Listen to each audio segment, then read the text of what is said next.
Hey, I figured out the secret. I just got to keep moving my arms, and then it doesn't freeze when I hit record. Okay, sure. That's what it is. I don't like. I Okay. don't. I'm adding a topic to the show today. What? Oh,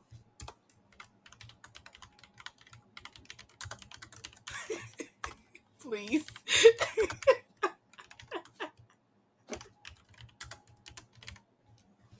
Sorry, just had to make a couple updates. I'm screaming. Okay. Well, hey y'all, what's up? Welcome back to Who Asked Us, the podcast that nobody asked you for. What asked us for? What is it? You said Nobody it last asked time. anybody for it, so honestly, Well, it's any of those. okay. Well, I'm Alicia. I'm Corey. And yeah, thank you for tuning in. Damn, the words is not coming out right today. I don't know what's going on. Anyway, how It's was your all week? that excitement, you know. It's all I the know, huh? I'm just like, just beaming, just all this man, positive energy. It's hard to contain, Alicia. I don't even blame you right now. how's your weekend? My weekend was good. That's it, no details. What you do? Alicia, you want to know what I did this weekend? I relaxed Sure. in my apartment. You know, Mm-hmm. I kicked my feet up, Mm-hmm. was playing the game. No Just Dungeons and Dragons this weekend. nope, no D&D this weekend. Unfortunately, I had a couple people for the. Hey, let me tell you something. If you ain't never played D&D, you need to play it. Two, if you a nigga and you never played D&D, you need to play it, man. Get on it. But yeah, we didn't get to play this week because some of the guys, one dude got sick, another person's tired, had some issue. So I was like, all right, we just gonna reschedule because I ain't trying to have him miss out on the story. We got some shit moving. You know, I know you and your reading bag. D&D is how I express my love of fantasy and science fiction literature from when I was growing up. Because for us, it's like, um, well, it's really just a narration game. So the whole time you're just telling the story between the players and the person who's like describing the story, and you kind of just work with each other. So well, I'm the game master, so I do all the bad guys, all the side characters, all like the narration, story, and stuff, and then I kind of just give my players like a scenario. I just build out a situation, and I ask them what they would do, and then you have set rules of like what you can and can't do in certain places. But really, it's So just like like you just building the game, like for me, the storyline of the game. storyline of the game. I do the side quest, not side quest. I do the yeah, so basically, like these niggas show up with their characters that they created, and then they're just like, all right, so today I don't know what we finna do, I don't know what I'm finna fight, I don't know where I'm finna go, but we finna just Mm-hmm. have fun. On the other side of that, I don't have a creative. Well, I do have a creative character, but he's just there to help the party. So I do everything where I know the story, I know who they're gonna fight, I know where they're gonna go. I don't know what they're gonna do when they get there because each person has their own motives. They might want to, check something out, or they might want to like buy something or interact with a certain person. So you kind of just have to work with everybody, and then along the way, the story that you both create from the players wanting to do something versus the situations you create, that's the game. So you can sit Yeah. around and just be in like a market and just fuck around and just have like a bunch of funny and weird interactions in some kind of market for 3 hours. And if people like it, people Okay. like it. You could Well, do a session where, that claimed by a blue-eyed menace. That could be a D&D campaign. No cap. I can make it to where the party has to go save old girl from shooter. You know, like, hey, the Corey, Tasha Marie, you come talk to me. We're gonna get you in Corey, the. If you ain't never broke into the D&D market, we about to put. Oh my lord, Alicia, with your branding Corey, packages. stop talking to me.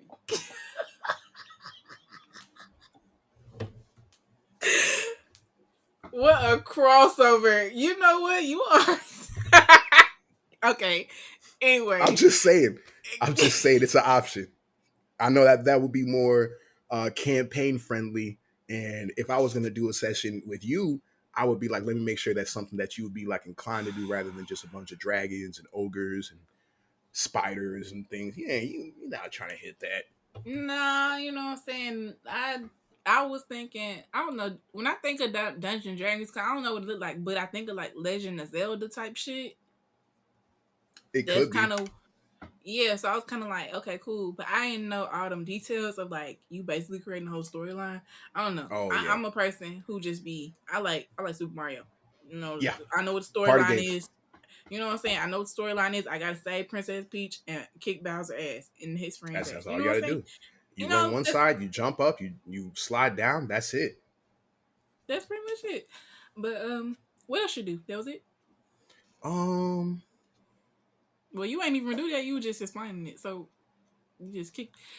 You know, you were just chilling. I watched the Bears win 8-3, top of the NFC. Might be headed to the playoffs. Might be headed to the Super Bowl. I don't know. I don't know, man. This shit Ain't is this too crazy. early to call? Yes, Okay, all I right. saw. That's why I said might. I don't know. This I shit mean, is crazy though. I was legitimately asking because I'm like, I don't know how far. I mean, I know like the season just started or whatever, but like I don't know like how deep. Yeah, I don't know how long that game, like they season, their regular season is before it start getting to the playoffs. I know the Super Bowl in February, so I'm like, okay, the playoffs yeah. got to be around January, January. December, some Yeah. shit like that. So So we're in. We just did week 11. There's 16 weeks in the. regular I think it season. might be more weeks. You can play 16 games total. So each team, you're gonna go whatever, and you're out of your total games. Right now, the Bears are 8-3, so we're doing pretty good. We're the top of. There's two major conferences for all the teams, It's like so we're Eastern and Western. basically so we're at the top of ours, and Mm. it's man, as a Bears fan, I don't think the last time something like this happened that I saw was 2016, which is a really great year for the Bears, but we never followed it up. And 2016 was a good year. just in general, man. You know. No, it was 2018. I lied, but Oh. 2016 still was a good year. hmm But yeah, it's just really shocking because I just wanted our team not to be ass from the last like 3-4 years, and I just wanted a reason to turn on the TV on Sundays and actually care. And then now, Because like surprise, surprise. literally, like we accidentally found ourselves important in the NFL, and now niggas hate Mhm. the Bears. But man, Caleb Williams gonna take us to the promised land. Caleb Williams, Ben Johnson, and yeah, they control my Sundays right now. Uh, well, that's good for you. Glad How you. was your weekend, Alicia? Um, it was cool. My nephew's birthday party. He turned Oh 10 yeah. Saturday. We surprised him. It was like a Fortnite themed game night at like one of like the main. We had did that main event or whatever, which was Hmm. cool. And he was just like, you know, when you with kids, like kids are so funny because like his personality is so like interesting. Like he'd be like a little, he like I don't care. Like he kind of like he cared, but he like very nonchalant about it. Yeah, everything is So kind of like, all right, whatever. yeah, you know, literally. He And too so cool for like school. we walked in like because my sister was already there and like setting up and stuff, and so he rode with me and my dad, and so we went to main event and whatnot, and we walked in. He walked in front of us, and when he saw where we was and saw like the set up and stuff, he was just kind of like, mm. like I know you. I know you lying, like type shit. And so Right. it was so cool. He had a good time. Yeah, it's like I don't know, like it it makes me excited, like and happy to see like him happy and like all of my nieces and nephews and like all the like the littles around me and stuff. It's cool to see them. So I'm like, because I'm like I'm still like I don't know if I'm gonna have kids or not. Which was an interesting conversation my sister had. Me and my sister had. She was like, "You want kids?" And I was just like, Mm, "If I get married, you know what I'm saying? Cool. yeah. That's the only way they gonna get here."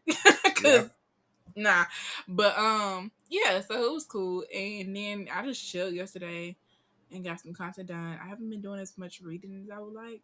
I'm like very behind. You've been on the Not go necessarily. though.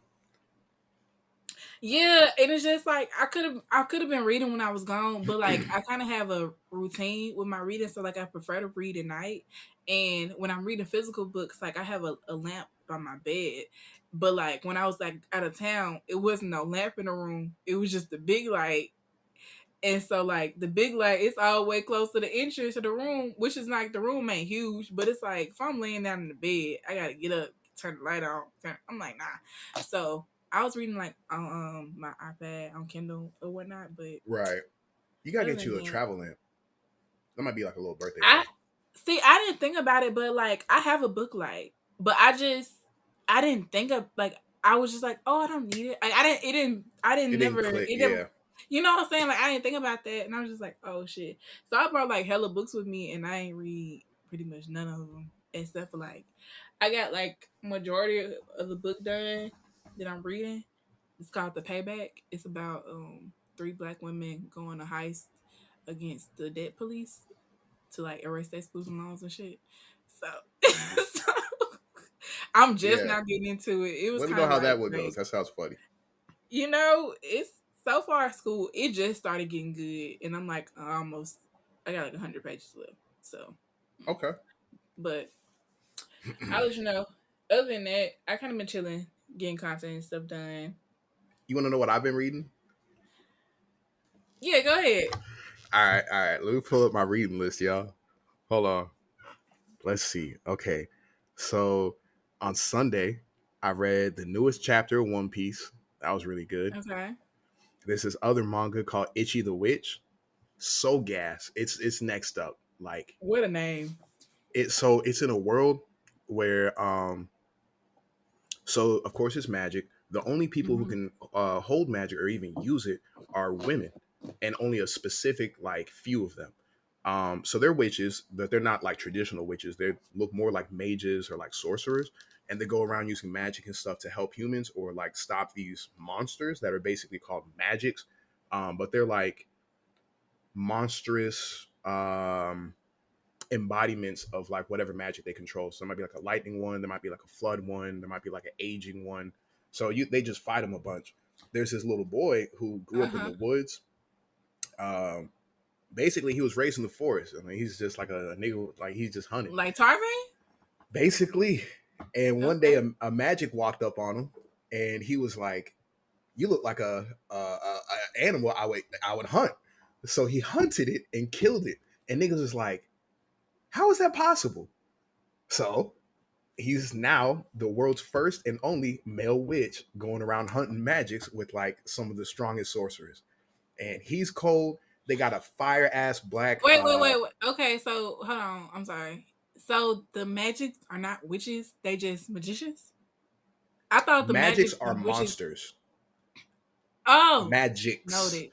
Yeah. So the magics are monsters. The witches can use magic, like just magic in general, but they also, Hmm. when you hunt a magic, you basically put it underneath like your control, so you get access to their magic. So they go around, they hunt magics to save the humans that they're fucking with. You get the if I hunt the lightning magic, I now have lightning that I can use on my own. So now I'm stronger. So you get So all like these. when you kill them, you take their powers. Mhm.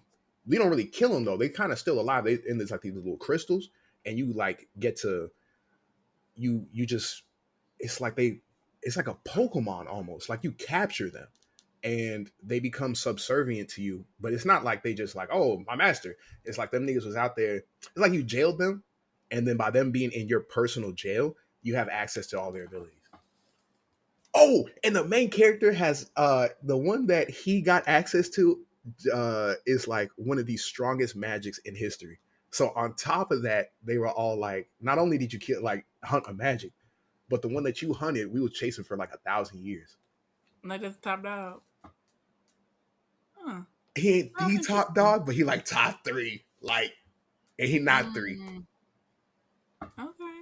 Sounds So that interesting. one, that one's fire, and that's just one That's series, called Alicia. what? Itchy witch? Itchy what? Itchy the Witch. Itchy the witch. Yeah, I Mm. might send that to you. I Um, might try it out. Oh man, there's so many. The Elusive Samurai, Ultimate Exorcist Kiyoshi, Sakamoto Days, Kagurabachi. These are just heaters. One Punch Man, you know that one. Mm-hmm. Chainsaw Man, Trojan Where are X. you These at with that One Punch? I'm caught up, like to where they're dropping it. Okay, so like, how many is it? Where like, what's the Chapters or volumes? volumes? Volumes are the big books that hold Yeah, like, yeah, yeah. yeah, okay. So what Um, volume you on? I don't know because I don't get them the volumes physically. They take a little longer to come out because they compile all the chapters. So I just read the chapters because that's most update. But I can tell So how you you. know where you at? Like, so how you know how long the series is? So I have an app. I don't know if you can see it. Right. It's called Shonen Jump. It is the Mm-hmm. publisher for a lot of the manga that the like really popular manga that are Mm-hmm. overseas in Japan. So I go to a series. Let's say I want to go to actually let's go to One Punch Man. One Punch Man. So in the total chapters, they show me the newest one that came out on November 12th is chapter 216. There's a new chapter coming in 3 days. Uh-oh. So And like, I can scroll and read the whole series. so how many? It's okay. So like, cause you know about my nephew, the first one. Oh, actually, I lied. In the app, you can buy the volumes digitally, but they show you how many volumes there are in the app. Okay. So there are currently 31. Okay. Okay. Okay. Yeah. So Listen, I've committed to like making sure that my nephew reads. So like, yeah. I'm gonna get him. He liked the One Punch. I'm gonna get it to him. I just got him. He gonna read the Iron Man comics Hmm. first. He read those, then I'm gonna get him some more. But like, he really liked the One Punch though, so I might get him that for Christmas or whatnot. So we gonna see. I might just Okay. get him the volume, like Yeah. volume one, because it had like five in Yeah. it. So Yeah.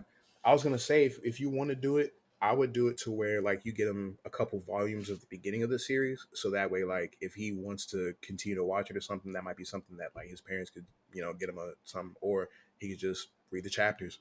The app that I use is $4 a month, and you get access to all like the different ones. You still have to buy the mhm. volumes total, but like if you want to read the individual chapters, he can just go on there and whenever they're updated. Yeah, I would wake up for, like the app. That'll be something I get. Like once I mean, he was in it. Like he finished that book quickly, so like he Hmm. was in it. So I'm like, okay, cool. But like, I want him to have physical books in his hand. So Hmm. like, I wait to be like, I'll get the app because that Yeah. might be something that I end up paying for, and I'm just like, hold on, Yeah. it's four Yeah. dollars, but hey, hold on, you know what I'm Yeah. saying? Yeah. I But got you. yeah, so that's cool though. I'm gonna see what I'm gonna do. We But got to I do a when reading I club. You read one of my books, I read one of your books. any book I be reading. If we do that, then it got to be any manga I be reading. I'm asking. I ain't saying that's the rule. I'm asking. Is this No, the? I'm cool with that, but I'm not gonna like try to play you. I'm gonna try to pick something that you would like, but at the same Yeah, time, yeah. like I'm gonna We read it got with books you. that we supposed to be reading, Corey. We just ain't. All right, y'all. This has been an episode of Who Asked Us. Um, Alicia went over a line and she trying to play me again. I don't think y'all actually heard it. She really was playing me before we turned on these shows. In fact, hold on 1 second.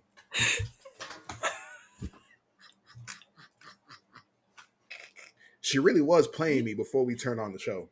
we gotta get into the show for real. This is the show for real. This is the show. Anyways, that was pretty much it for our little check-in. Let's get into the scroll report before Corey gets a little too deep off them hinges that he on. First things first. Big Chinese fume. Man, I really just wanna. I got commentary. I don't really give a fuck. You know what I'm saying? Fuck yeah, I Dick was say Cheney. I don't give a fuck. I don't give a fuck about Dick Cheney. I don't give a fuck about nigga named Cheney. You For context, though, for the people who don't know, it was reported that Trump and Vance were basically banned from attending, and they let every other Republican in, politician, like from both sides. in But everybody history, was a free like free game. everybody ever, they was like, "Oh, were you in the White House at some point between 1990 and 2025?" Yeah, come on through. Except for y'all two They niggas said, though. they said them niggas. Keep them out. They blew up they headshots and put them like wanted posters by the front door. You know that list they have when you like in a club, but they be like your name on Yep. here. Their names wasn't on that list. They only They had like, two names on the list. They was looking. They was like, "You said your name was what? oh, Ah, okay, you not know. Trump, not Vance. Okay, yeah, you good. I got. Did I you see? Alicia, I could have got in. I mean, anybody. Did you see that video of the politicians like sitting down and like George Bush was looking for Michelle? He was like, "Where Michelle?" At?" He was looking at Michelle. And everyone was like, "You know she ain't coming." The Obamas Yeah, didn't go. Yeah, you know yeah, she they're ain't not. coming. Yeah, not to this. Not to this. Them He misses being, Buddy. them being buddies or whatnot, or like even like polite with each other is so funny because George W. Bush needs to pay for his crimes. You know what I'm No, yeah. saying? He needs to pay for them crimes because We putting Obama in that list too, or what they need to pay for crimes. mhm. I mean, he's a war criminal for sure. But I'm talking about when I say George W. Bush must pay for his crimes, I'm talking about the reason that so many people are illiterate. Oh, That's my specific area. Cause I'm right, like, right. yeah, No, you know yeah, what I'm saying? yeah, yeah. Every I child, gotta stay on task. no child left behind. Fuck him. He should have left y'all. Some of y'all. I think. Yeah. Could you imagine all the issues that schools be having with funding that could have been fixed with the fact that a nigga got to take a course or like a whole year again? Like we got another Yeah. year out of you because your ass is like. Well, I can't say everybody be failing just because education system does let people down, and like there's also some other things that go into it. However, the niggas do be illiterate. Niggas can't read, and niggas is gender neutral. But like these niggas cannot So read. no. But I don't know, man. I think like we talked about it. I even put it as my hot take. I think reading is a survival skill and not like Yeah. it's a necessity You know where I stand. I believe we need to listen. for We good. we need to get these niggas some books. And I'm not talking about 48 Laws of Power. No, no, no, no, no, no. You niggas No. need to read some. Toni Morrison. Let's You start need there. y'all need to read books from people who read books. You know, I don't want to. Yeah. Once I read Sky Full of Elephants, I want to talk about it because I think it's a book that people should read. So Sky Full of Elephants is by Sebo Campbell. I think I mentioned it to you before. I do have it somewhere. It's right here. Right here. Mhm. Sky Full of Elephants. So it's a conversation about what happens in a world where all the white people don't exist and it's just black Mhm. people. So basically, from what I've heard about it, because I haven't read it yet, it's about all the white people just walk into a body of water and just out of here. You know what I'm saying? So like then it's like, okay, what issues do we have to deal with when it's no white people? Like that kind of conversation. And I'm gonna read it because I think it's a conversation that we need to have. I might plan a whole like topic about around it to have it, but like, yeah, I think if we just get these niggas to read, man, because it's like, come on. But the hard part is like, okay, you can get these niggas to read, but they don't have no comprehension skills. Then what? And it's like, ah, niggas don't understand nuance. Then what? Ah. Yeah, that's the issue. I don't know how to. It's bigger We than gotta. like you know what I'm saying. It's bigger. The process You has got. to be refined. Like, I don't know. I think I'm gonna figure it out because that's like one of the. I want to have a book club, and I'm like I meant to do it next year, but like I'm trying to be a more diverse reader before I start my book club. So like, because I feel like that's a very like I have to be responsible with the books I choose and the way that I'm mhm. like trying to gear people to read and like take into consideration like the context of the content. Yeah. And so I'm like I'm trying to read more diversely and read a little bit like of everything. So like when I Hmm. be like, okay, I can recommend these books to people or like we having conversations in my book club and whatnot that I could like lead them with enough information and enough context and just like enough of being well rounded that like we can have a like actual conversation. And so Mm-hmm. everybody gonna be allowed, niggas and women. I mean women and men. So it's gonna be a thing. But like I'm like, hey, Yeah. I think, gotta but like start that's how somewhere. you get it started though, because when you talked about that, the fact that niggas don't have comprehension skills, I thought about when I was growing up and I was taking my AP classes. We went from, um, I mean, of course, you got to learn. We had like English language first, so of course, you're learning to expand your vocabulary and like just understanding words and how people are using them. But then it got into a little bit of the literary devices. So like, you know, Yeah, how people are deciding to say what they want to say without having to say everything.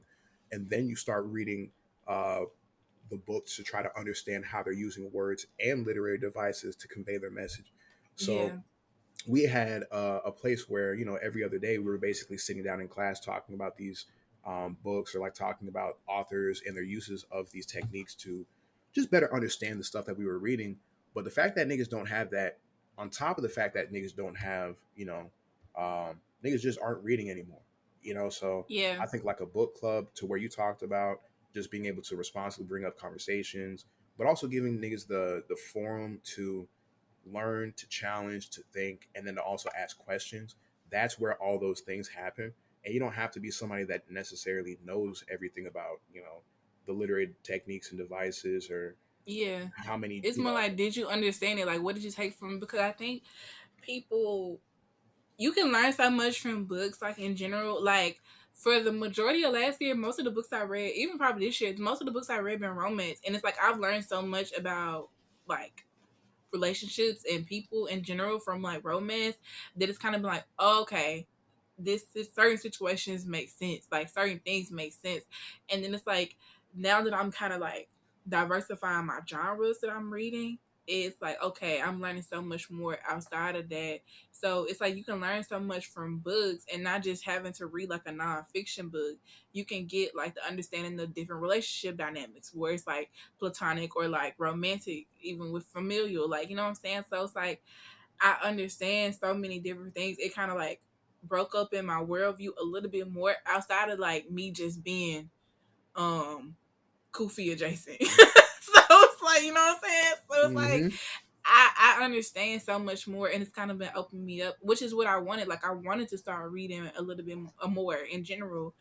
But it's like, yeah, I be want niggas to read, man, because like y'all people can be so small minded.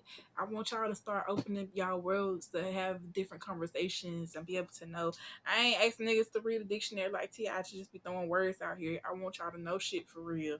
Yeah. So I want y'all to think with a different perspective, man. That's all it is. yeah, you know what I'm saying? It just opens you up to be a better person. But we kind of got out from the tangent. But yeah, I just thought So that was George funny. W. Bush is the reason why niggas don't read. And the fact that he was allowed at Dick Cheney's funeral and not the other two. I mean, in a grand scheme of things, compared to what the other two doing, I think they made the right choice. No, for sure. I think they made the right choice. Um, while we are here, have you heard that Marjorie Taylor Greene is resigning? She resigned from Congress, You know what's so she happening put after 3 days after her pension? She gets access when's to her her January 3rd is that's when her she last gets day, right? access. Her last day is January 6th, so What she a gets day! access to her congressional What a day! Yeah, crazy, right? Yeah. She playing chess. Not really, but she playing chess. She talking about So she been yeah, doing all this she been doing all this PR tours and press runs trying to distance herself from the MAGA cult wave that's falling down and shit. On top of her being like, "Oh, I'm out." So you want grift. to know what I know from what I've heard from like AOC had said this in the video. Like it was literally her saying it. She said that she's actually mad. Like she on some anti-Trump shit because they wouldn't allow her to run for Senate for Georgia. She was trying to run for Senate for Georgia and they was like, nah, you Nah, can't. fall in line. And so Yeah, now she's so like, I'm so done. now she like, fuck y'all, I'm Wow. out. So that's Man, the camp's that's falling what. apart though. Like with everything that's been going on, I mean, you But can see. honestly, I saw it coming because you know how it get. Like when you got too many niggas in here with strong opinions and want to be the head honcho, it's gonna do that. Everybody got their own motive. So even though we was like looking at them like, damn, they gonna take each other out. Oh yeah, these Epstein documents, when they get unredacted, everybody's gonna do the game of, oh, I I didn't don't know think they're that. gonna get unredacted. I don't think they're gonna get unredacted. He just approved the bills for them to be released, but they not gonna. I don't think they're gonna be unredacted.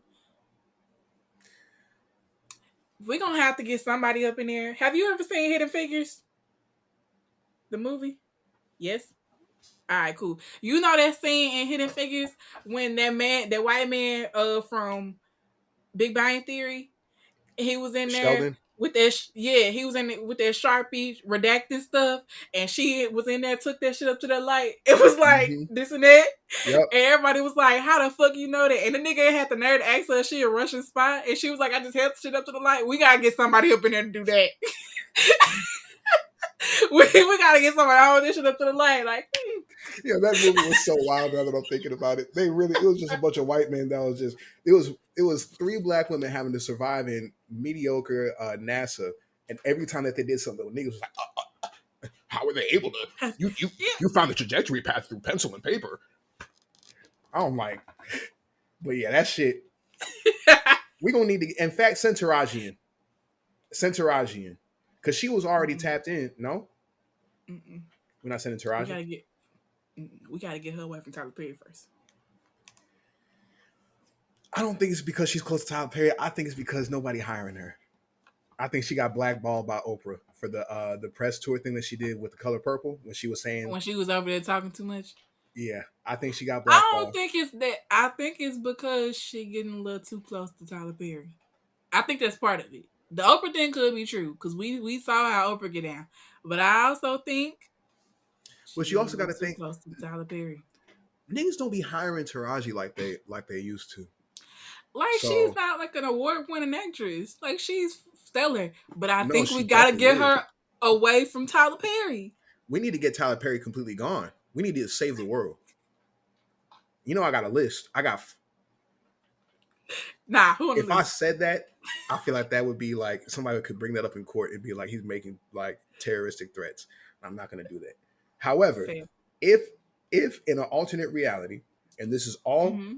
theoretical, this is assuming Mm-hmm. I had the power to just clap niggas out of existence. If I could just away a couple people, Who else on the list? Tyler Perry, Mm-hmm. Quan Mills, Dr. Umar, Joe Budden, Our king. We're gonna get who? to him in a second. Oh yeah, Pat Beverly, Tory Lanez, Mm-hmm. Drake, Chris Brown, Mm-hmm. Mm-hmm. Diddy, Mm-hmm. um, Kodak Black, Mm-hmm. um, The Baby, Mm-hmm. Blueface, Zeus Mm-hmm. TV, um, Mm-hmm. Natalie Nunn, and whatever that other nigga's name is, Lemuel, the CEO of Zeus, Mm-hmm. um, Spiritual World, World Star Hip Hop, Rap Daily, and any of those pages on Instagram and the people who run The them. shade room. Yep, the Shade Room and TMZ and TMZ and TMZ. The good does not outweigh the bad. Mm-hmm. Um, oh, that one dude over there, I can't. Oh man,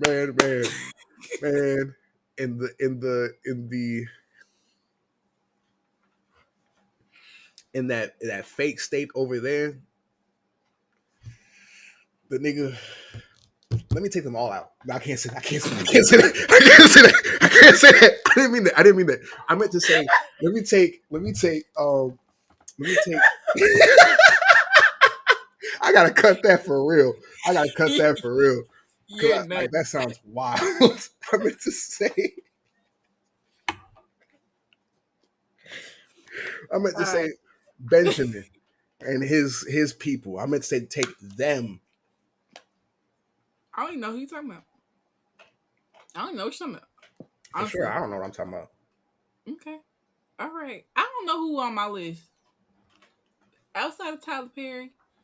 Yeah. Oh, Oprah and The Rock. What The Rock do? The Rock is a coon. That nigga is. I ain't gonna lie. You know who you can add to that list? Terry Crews. Oh, yeah. Terry Crews is definitely a coon. I was thinking about that shit Uh, last night because I saw him talk about a clip about his childhood, and then I remembered another clip where he was talking about he has no responsibilities to his daughters. He was like, the only woman I'm responsible for is my wife. You don't remember that? no. I've never heard that before. Not from him. Yeah. Oh, what a horrible nigga. All right. Well, we gonna move on. But yeah, that's what I heard about Marjorie Taylor Greene. I heard that she's like mad because he wouldn't like give it a go, like green light it. You confirm me? Sorry, I was trying to find the link, but I'll send it later. Okay. Sorry. Nah, you good. Moving on. Summer Walker. An elite phone call to Rich the Kid. First of all, have you seen what Rich the Kid looks like? I haven't seen him recently, so let me. I already know he's Get chopped. It's Rich the Kid, bro. Like this is not a. jump scare. It's a jump scare. But okay, so I kind of got bits and pieces. So apparently, like the girl, his fiance leaked the call. From what I saw, allegedly, she leaked the call that Summer Walker had with Rich the Kid. Basically, was like, "I'll be your side piece." Like, you know what I'm saying? I'm okay with that. Just say my name on the Pizza Hut and your burner phone. Um, that type of thing. And Tori was like, Tori Bricks was his fiance, and was like, "We supposed to be cool. Like, you just got around me to like fuck my nigga." And I'm seeing a lot of discourse on threads because that's where I've been at. Mhm. And they was like, apparently people are just like so confused, like that this is coming from Summer Walker. When I'm like, why y'all have so many high hopes for Summer Walker? I don't know. It hurts. It hurts a nigga's soul to see a really bad woman behave like this. But I think that's why so many niggas are just strung up on that. Too many people don't know Summer Walker's activities though, because this is the same person who was talking about. Remember when she said she don't feed her baby? What was it? Yeah, Uh, was it formula or yeah. something? She was like, I don't do formula. She said I don't shower or like I don't shower every day. Um, she like Hygiene crazy. hygiene's horrid. Did she I think say she that went out? She was saying something about she don't get her baby vegetables or some shit like that. Something she said yeah, something, and it's like, and I mean, I forgot. I really forgot about that. Even outside of that, um, look at her track record, bro. Like she was with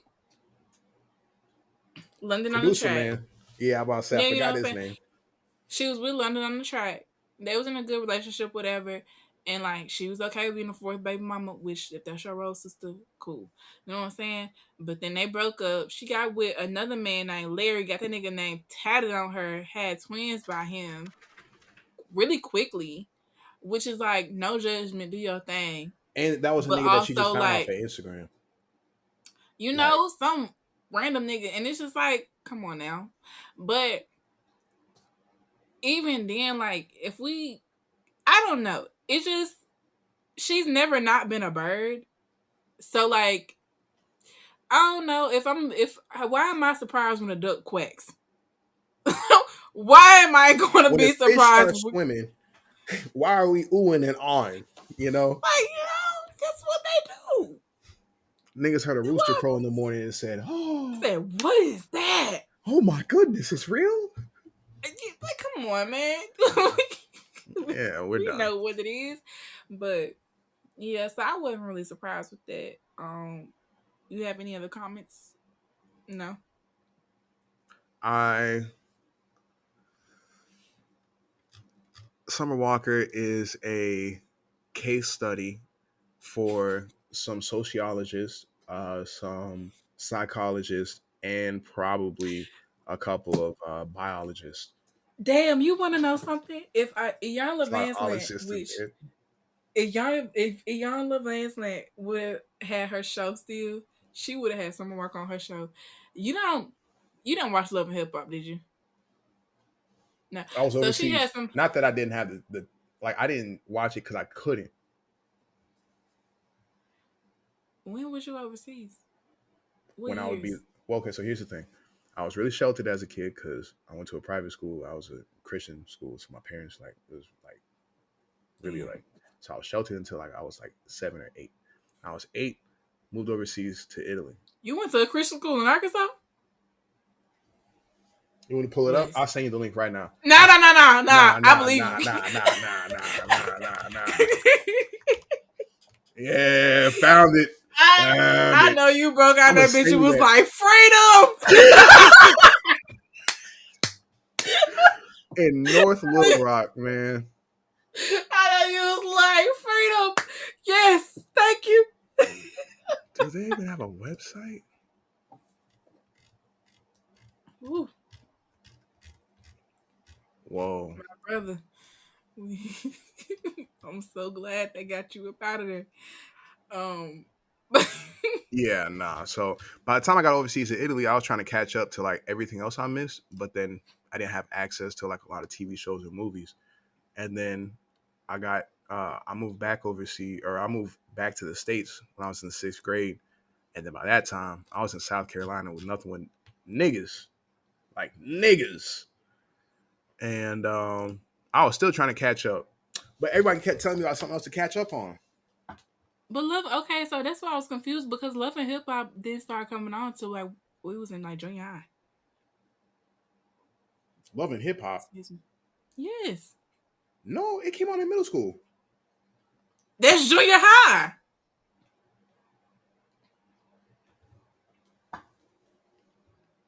It was like junior high through high school. Really? Yeah, Oh, you know what I was thinking of? something else. Cause I'm like, ain't no way we talking about the same thing. Nah, I was thinking of yeah. So no, I didn't watch Love and Hip Hop either. You know what Anyways, I watched she had House Husbands of Hollywood. yikes. My daddy was watching this show. Yikes. But I I bring Love and Hip Hop because Ayanna Van Slant, it's a popular like clip or whatever of her having Hazel E on the show, and she pointed to like Harriet Tubman and them and being like, say them lyrics to her. That you be saying, and her lyrics was like, pop my butt, pop my butt. And I was like, What? if Summer Walker would have been on, To Harriet. I said she would have had Tell some. Harriet that you calling Rich the Kid, telling him to save you under Pizza Hut. Imagine as a grown ass man, you have Pizza Hut as a saved contact. Like I understand if it's one of those things where you say, "Oh, somebody's calling me. Who could it be? Pizza Hut. Why is Pizza Why would Hut Pizza calling?" Hut call you? Exactly. This is the But we so also know Summer Walker is not smart. So it's like I'm not even shocked. Honestly, it's very on brand for her. I think for me, I'm just more shocked on how dumb it gets. Like you ever look at somebody and be like, you can't be dumber than this, and every time you say that, they prove you wrong. But like you know that they're gonna prove you wrong, but the way they do it is so abhorrently just shocking that you don't know what to do with yourself. Like you just sit back. I never I'm looking at that underestimate how video. dumb niggas can get. I think for me, I think like I ain't never. This a new This is type a of new dumb. You ain't ballpark. ever. Yeah, I ain't never seen somebody act like a bird like this so consistently, so openly, and so like. You said Uh, it's a new strand of dumb. nah, she had that avian flu when we was in elementary school. That shit was going on. You said I ain't never seen this before. I ain't never seen somebody act this down bad over like, but that's not even your A nigga. nigga. And that nigga don't even. When the last time somebody said, "Oh damn, you heard that new Rich the Kid"? That ain't never came out of my mouth. In college, we was doing that one song, "New Freezer," because it had that challenge and Kendrick was on it. Y'all was doing that shit. Yeah, you.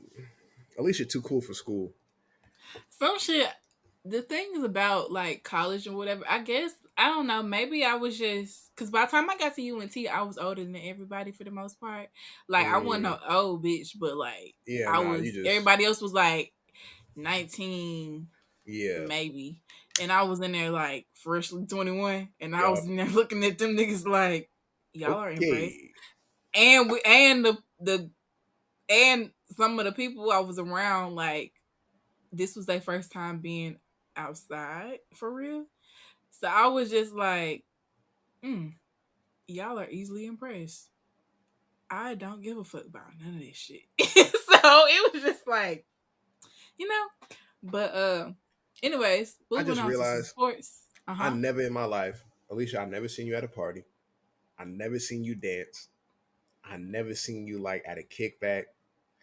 Wait, actually, I think I did see you at kickback, but hmm I went to a couple parties. I went to I won't say which ones. I did go to a couple parties. oh,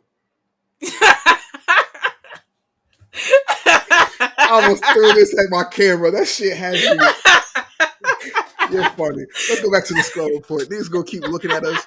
And this is so funny. We're gonna be like, yeah, we had a great podcast. We was laughing. We was having a good time. We're gonna watch that back. It's gonna be nothing but inside jokes and us talking about niggas who will not be named.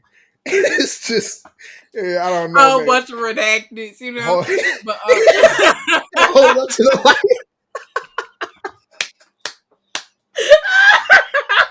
Talking about you who funny for is that. this? You so funny for that. Anyways, CP3 is retiring. How you feeling? Um, End of an era. CP3 is definitely part of the old guard of the NBA. The people that For sure. we grew up on in terms of like the goats, the legends, whatever. It's a lot of young An players. Olympian. Olympian, um, should have been a champion. I think if he would have been a champion, we would have been talking about him as one of the best point guards.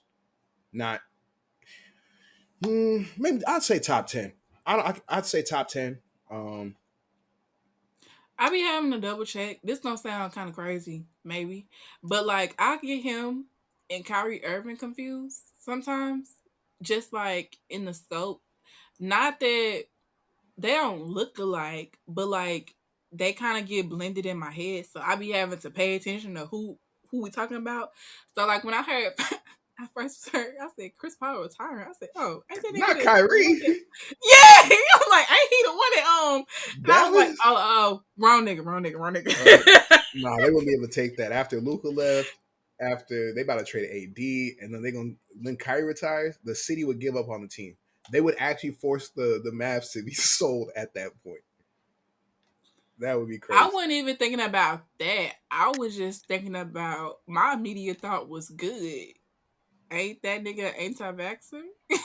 So that was my immediate thought, but I didn't think about Dallas like that. But He yeah, is an we gonna anti-vaxxer, a flat earther, and yeah, a serial conspiracy theorist. yeah. So back to who we actually talking about, Chris Paul. Oh Um, yeah, we just get you off know, track. But Chris Paul, I we think been on changes.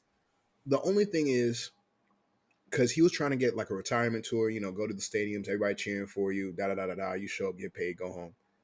Who he play for right now? He plays for the Clippers, which is where he Okay. played the majority of his career.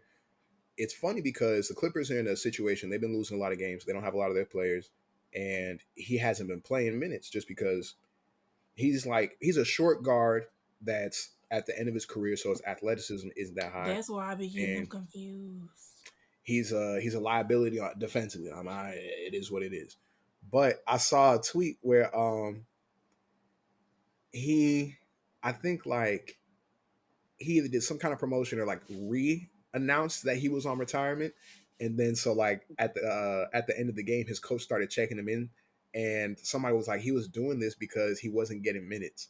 Like the coach literally chose So not you to think play. it's a fake retirement? No, he's definitely retiring. But he announced that before the season started.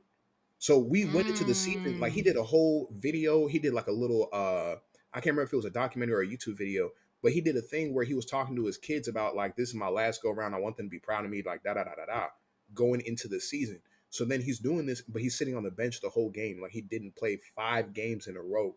So then he's like, oh, At you the know, start of the season? Oh, so like after this announcement, they was like, "We gonna put him in." yeah. So now he's getting minutes Ah, mm. coincidentally. Everything's a coincidence these days. But Chris Paul is definitely like watching him over his career. He's one of those people that always schemes and thinks of things on the court, off the court. So I think that's definitely like up his sleeve to do. Yeah. I mean, I don't know. Like, I don't have a lot of athletes that just be floating around in my head that I know too much about. So like I try to not be too like pro them niggas because it's always some behind that curtain that I'd be like, ew. you Exactly. know? And so but so far I don't think I've heard anything bad about him that I know of. So I'm cool. You know what I'm saying? Do whatever you do. But yeah, so I brought him up because I watched the documentary um from when they went to the Olympics. Uh the first time when it was like him, Carmelo, LeBron, and it was like Yep. they was The all Redeem rookies and shit team. like that. Yes, that's the one. And like I watched that documentary like 2 or 3 times. Um Right. Oh man. Oh yeah. That was such a good one. yeah, like but like I was just like, damn, that's crazy. Like LeBron the only one up in there. Even though we didn't talk about this, but he just got demoted to the G League. Well, he's back now, but Oh, he was. he was injured. So at the beginning of the season, he got I think they said he either had a groin injury or like a something in his leg or groin, and they wanted to try to work him back into a game like speed, game pace. Um, so So they they put put him him in in the the G League. yeah, just so he could hoop. Just like G League is for somebody like LeBron, greatest of all time. The G League is somewhere where like you're just gonna. It doesn't matter what you do. You can go out there and The miss a G bunch of League to shots. me, it just sounds like the UFL. It's a little closer. Um, so you always have like it's always a range of niggas in terms of ability. Like even the worst nigga in the NBA is still miles above like the average nigga, but still they're very far away from like a Steph Curry, a LeBron James, a Kevin Durant. In the G League, like you have people who are sitting up there trying to earn or trying to show that they can A play in it. spot. Yeah, but they're from all over the world. It could be like college, you didn't get drafted. So It could be basically, like it's like the holding cell. kind of, but you also have people where on certain teams they say like I might have 3 really young players I picked up. They're all developing, but they're all inconsistent right now. Some days this nigga's really good, but some days these niggas are just better and they're more consistent. I might rotate him in and out the G League just so I can keep him like close to my team, but I don't have the roster space in order to like truly keep him around. So I might just see how he develops for a little bit, keep him on the G League, let him get some confidence, bring him back up to try to see if he's at NBA space or pace. Um, but it's kind of like a way that like some teams use it to keep certain players close to them and see how they're going to Mm-hmm. turn out, and then other people are using it as a way to like get that spotlight. Um, but at the same Hmm. time, like I mean, it's a G League, man. It's low stress. Like it's a It just lot of sounds like a year long training camp. it is. It's the so the G League is the NBA's developmental league. It's not like its own standalone thing. Mm. I think they have. I don't know if they have their own tournaments. Um, but I was thinking it's it was kind of like the lower level league. I mean, it kind of sound like it is, but like I oh was like relating a it to UFL. You know, nah, like the UFL is not partnered with the NFL. The G League that's the is a I separate didn't know affiliate. that. I didn't know that the G League was partnered with the NBA. Okay, it makes a lot of sense. Yeah, Look at the me learning NBA sports. NBA is over. I mean, of course, themselves. They're over the G League and they're over the WNBA. And I think they might have another like smaller league, but The W just did their draft lottery. the Wings got it. Yeah, they got first round pick. They need a big, but they're not gonna get one. I haven't looked and see who. I know I want Raven Johnson to go to Chicago, but I don't know if she gonna go because Chicago not number 5. It just depends on where she ranks Yeah, and how well she does. I know. I'm Chicago pretty sure need Malaysia, a lot more. Malaysia, for what they need, but they only have one draft pick, like in the top. That's my thing. Is like it's not even just the draft. Like they definitely need they need young talent They because should never. They should never. What's the name? Kai, Kai, something. They should never let her go. oh, Um, you know what I'm talking about? Kalia Cooper, No, no, no. Well, uh, yes, no, but I Kennedy forgot her Carter, name. Well, she's suing them, right? yeah, Marina Mabry, Um, Teaspoon. yeah. Uh, I'm just thinking in my head. I'm like, it's so many people I could have said that they should have kept. I'm trying to. She friends with Angel Reese, and she dating a foot. She dating a basketball player. Oh, Kaiseri. Yes, I don't know how to pronounce her name. Her. They I should think never it's let her like go. Kaiseri Something like Gondrzic. I sure. can't say it. It's German. Yeah, I think she was good. I think they clipped her too early. She wasn't good. Oh, Not in a bad moving way. on.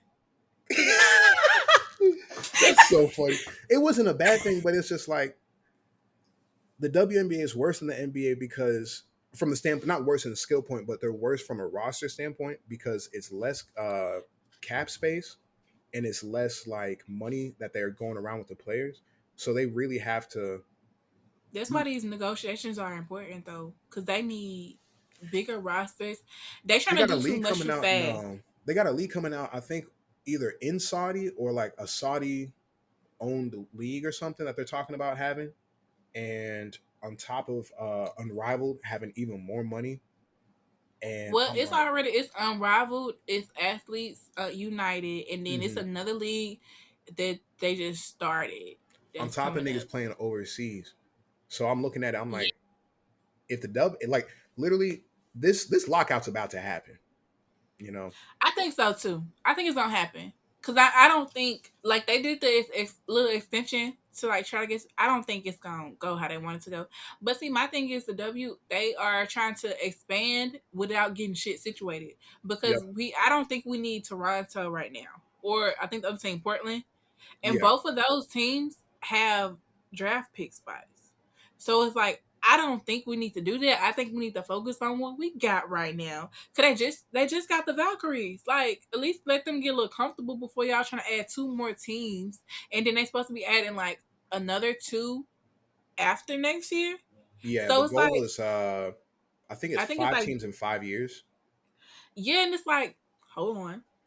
Yeah. Let shit get Like situated first before y'all doing too much. But yeah, you know what I'm saying? the They need dub to does fire need the Kathy. expansion, but They need like to you get rid of said, Kathy. it can't. Yeah, no, Kathy's gone. There's no way that they're coming back after this lockout and Kathy's still here. Like I understand from Kathy's standpoint, she's like the she's the talking point for like the majority stakeholders, but also I think the NBA owns 40% of the dub or something like that.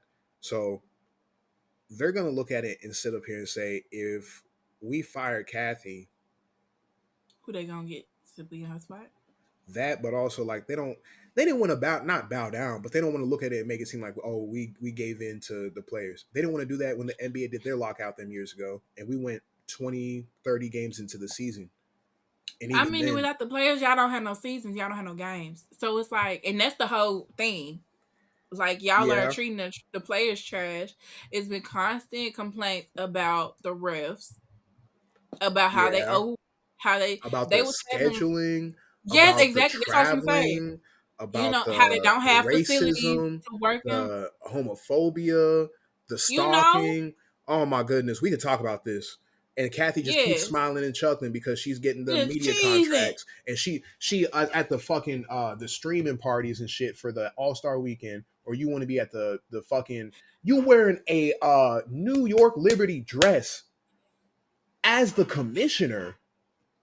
You know how corny that is?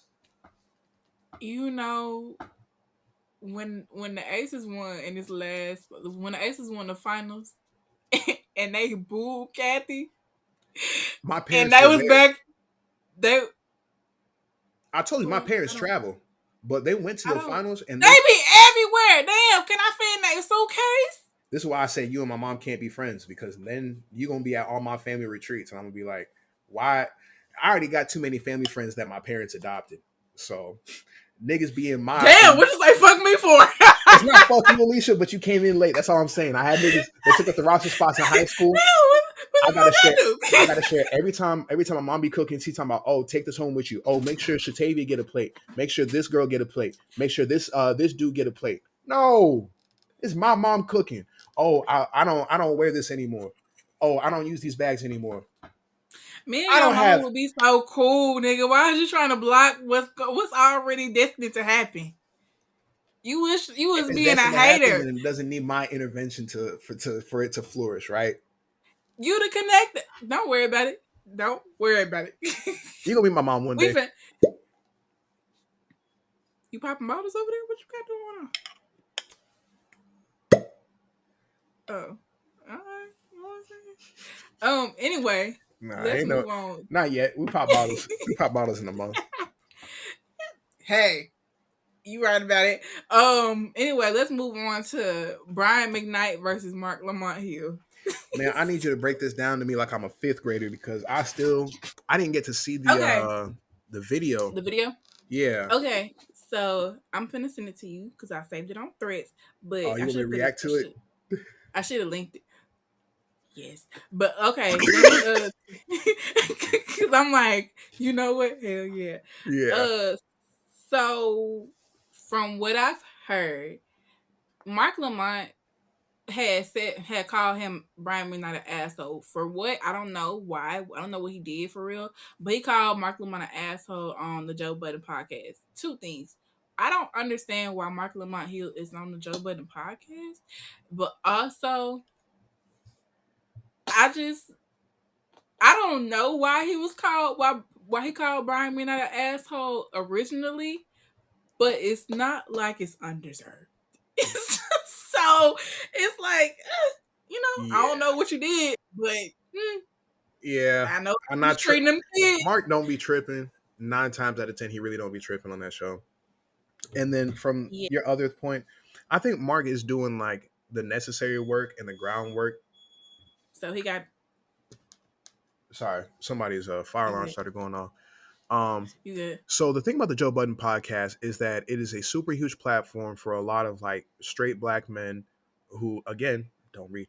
But like at the end of the day, you have these people who are regurgitating and putting up a lot of harmful opinions that aren't fact checking things, and they're turning into That are like listening to their podcast, and he and the like one to be like, Mark is a yeah, person who okay, checks them, which is why like you always see him arguing with people like Queen's Flip or Ish, because they get on the show and they do nigga isms, which is I feel like this is how life works, so this is how life is, or this is just it is what it is. And you ask them, where did you find that? Where did you hear that? They can't back it up.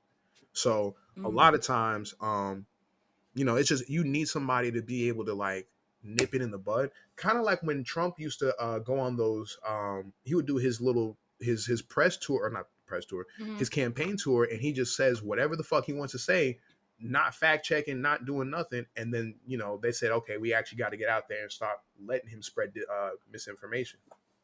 Sidebar: did you see that video of Mondani and Trump Oh after, yeah. when he was like, when they was asking him, do he think he a fascist? And he Oh. was finna say, you ain't see that? And Uh-uh. he was finna be like, he was asking, the reporters was asking him that in front of Trump. Uh-huh. I saw it. There And was in the office when that they were asking yeah, questions. And he was finna respond to Trump was like, you could just say yes, it's easier. And he was like, yeah. Oh, that's the one. I didn't hear the question. I remember they were like, da da da. He goes, I think, because I remember Trump was like, yeah, we talked about it. It's fine. He And said, in my yeah, he head, was like, you could just, I was just like, I was when like, I, 10 toes, 10 toes. You thought you was gonna get that's me in the a kind of, 4K. that's the kind of energy I be on. And you I know what say was that shit with my crazy? chest. If that was Cory Booker or Hakeem Jeffries, anyway, I just want better for my people, and I mean this, but I also just mean us. You know, I want better for us, Alicia. I want people who just gonna sit up there and stand 10 toes and be like, no, like you are a raggedy bitch. I want you to look a nigga in his eyes and call him Dusty. I want you to took. You thought I wasn't going to. Nah, this man is a well upstanding, law abiding citizen who is a sexual offender, a rapist, 34-time felon, a scammer, a liar, and so many other things that we don't even know about. And been impeached twice. Twice. Oh, and a pedophile. Yeah. So all these things, and Anyways, he's still around. And that's why when you said that they were not going to unredact the Epstein files, I got so mad because I was like, what is going to get this nigga out of here, bro? Like, they're not gonna don't he redact have it. COVID? Didn't they say he had COVID like a week ago? Did you see the thing where they was saying like he was bragging about the test he took and it was the Alzheimer's test? Did you see the his yearly physical that the White House doctor put out? No, I ain't seen it, but I know it's bad. I know them scores is low. They said no. I think they said like he had more testosterone than like a like some kind of like crazy ass animal, like a bear, like a rhino or something, and that his like his um I think What does like that mean? they were Is just trying that to say bad? like Trump. They were trying to make Trump sound like, oh, he's like super healthy. His cardiovascular system is Oh, that super was fit, mine. and he's like a superman. And so they cooked the books on the numbers, and they gave him some shit that made him look like basically his numbers were like a prime superstar athlete in their 20s, but also had like 3 times the testosterone of like a They man. said that nigga on steroids. Basically, but they were like, "Oh, that's just him, though. That's how he wakes up. Like the nigga just breathes, and he's just like that." And then We see that nigga. We know what he look like. I seen niggas We with lean guts that look better than him. moving on. React to that video.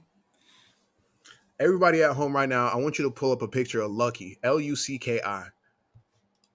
Tell me what that looked like. All right, where's the video? The one on Threads? Nah, I sent it to your phone. Oh, okay. There we go. I want you to look up a picture of Lucky. I know what that man look like.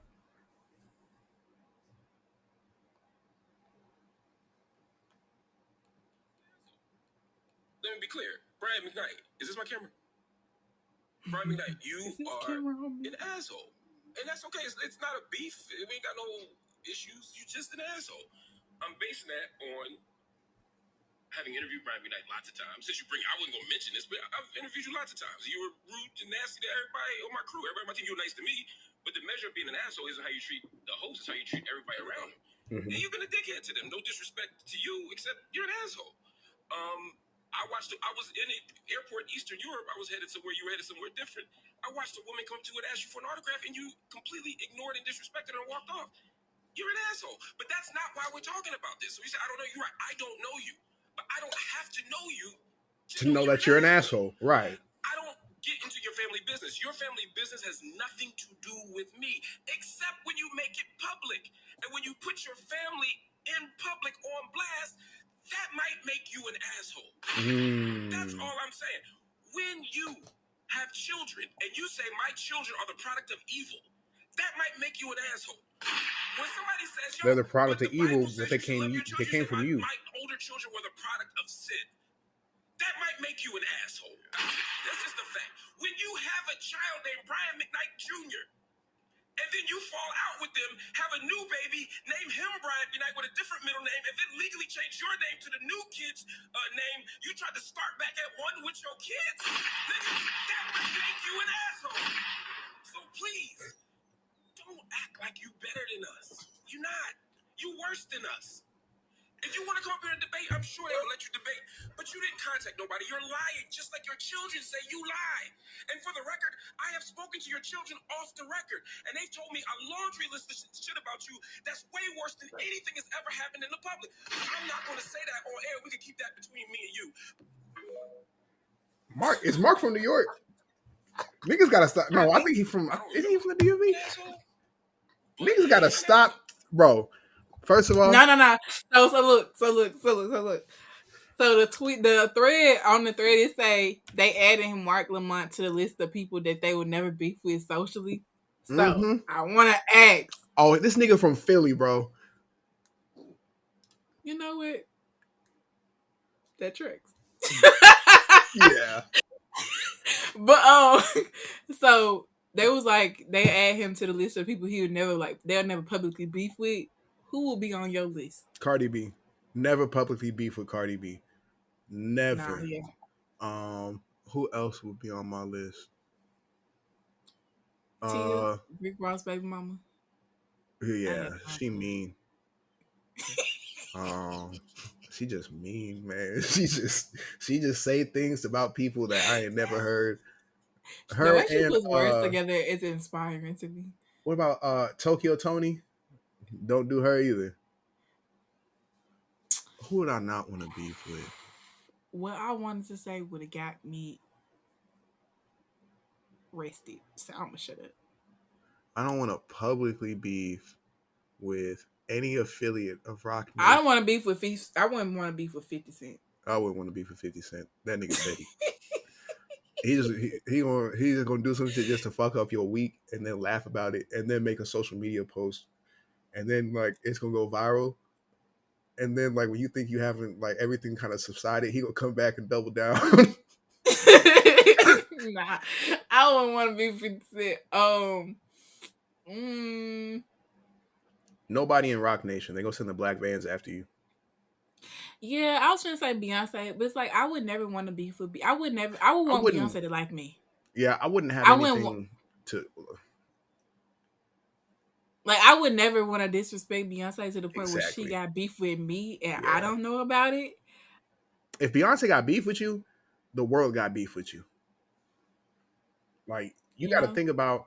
It's like when Kendrick was like, "You got beef with SZA." I don't want to beef with Kendrick. Oh, I don't even know why I didn't even peep that. Yeah, nah. My Gemini brother. I don't want to beef with that man. Like, I don't want to beef with that man. I feel like posthumously, I would not want to beef with Prince or Tupac. Whitney.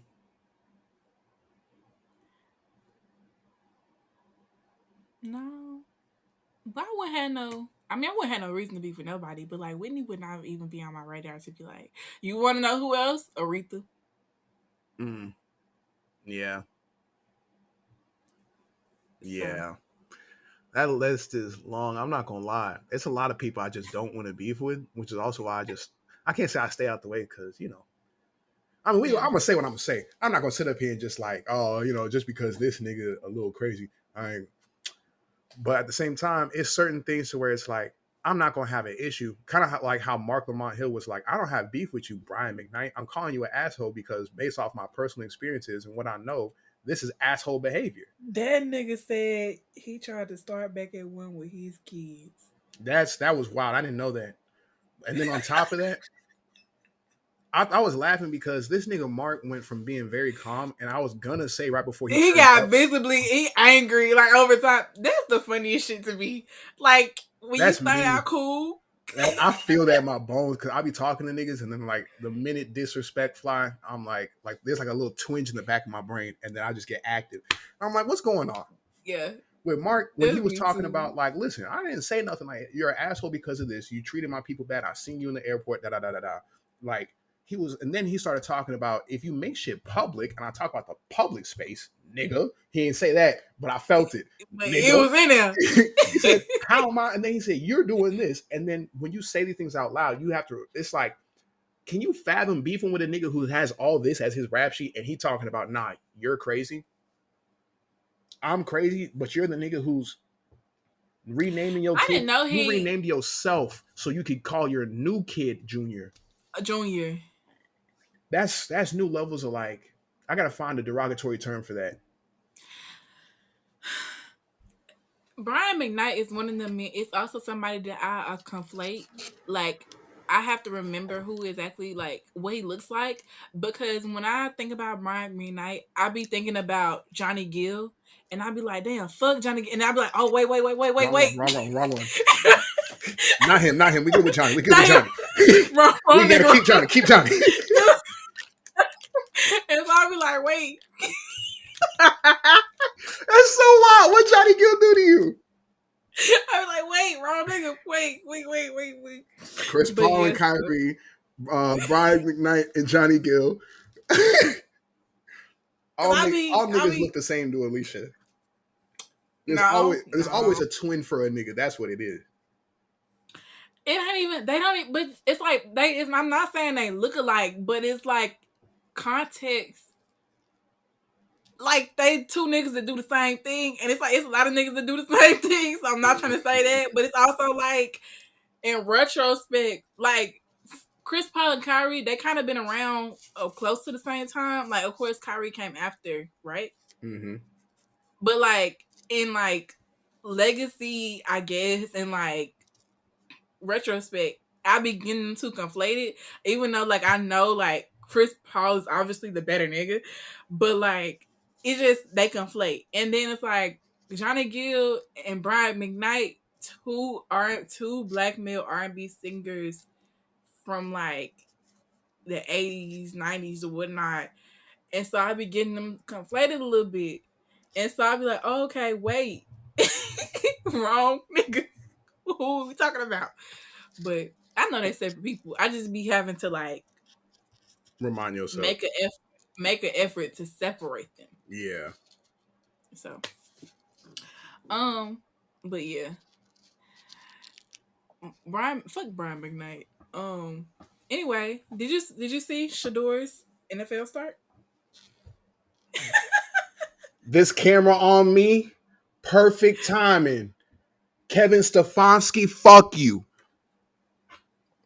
Fuck the Cleveland Brown organization. Deshaun Watson. What did he do? He was there to support him. Deshaun Watson. No. That nigga's a. You know who Deshaun Watson is? Wasn't he the one that? I mean, Outside of that, he was the same dude who was doing the thing with the massage parlors. He would go to a massage. He would try to get a massage at like I think this happened on 30 different accounts. He would go to a different massage. They would say, "Oh, da da da da da." He would get in the room, strip butt naked, and basically like try to see if they would. And then so he got 30 different sexual harassment charges. But because of the NFL, I think a couple of them settled, and I think he didn't have to go to jail for it. The NFL swept it underneath the rug. He got injured, and then he spent like a year out, and then they allowed him back in. So now he's been on the Cleveland Browns. No other team has taken him, but he's been stuck with the Cleveland Browns since. And yeah, that's who he is.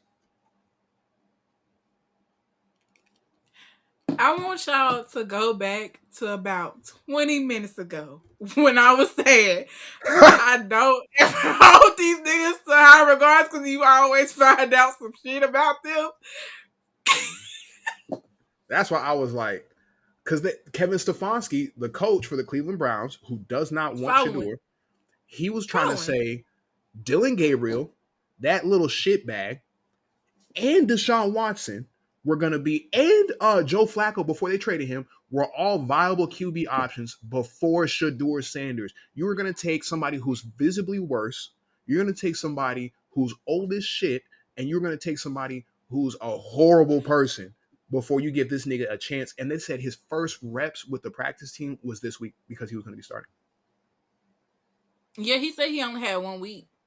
And on top of that, if you My watch thing the game, is, they made him hand the ball off first and second down, so that way he only has third and long to throw the ball. They try to limit his chances even when he was starting. I ain't watched the whole game. I saw clips, or whatever. So like, I saw clips. Like, I saw that fucking that long, that 6'3", 60 50, plus yeah, yard yeah, bomb throw that on he the did, and he run. broke the nigga's record. On the he did that nigga threw that shit on the run, by the way, off his back foot. So my Yeah, body's turned. I'm running to the sideline. I'm not running forward. You know what I'm saying? I can turn my hips, but I'm running because I'm trying to run away from these niggas. And this is then sports episode, huh, launch that bitch. It man. the moon ball. The moon ball was I'm so glad he beautiful. got that. I'm glad he got that moment because it's like y'all played in that man's face so bad just because of his daddy, who his daddy is, for no fucking reason. Like it was no reason that he should have been a fifth round pick. Shedeur was one of Like the most.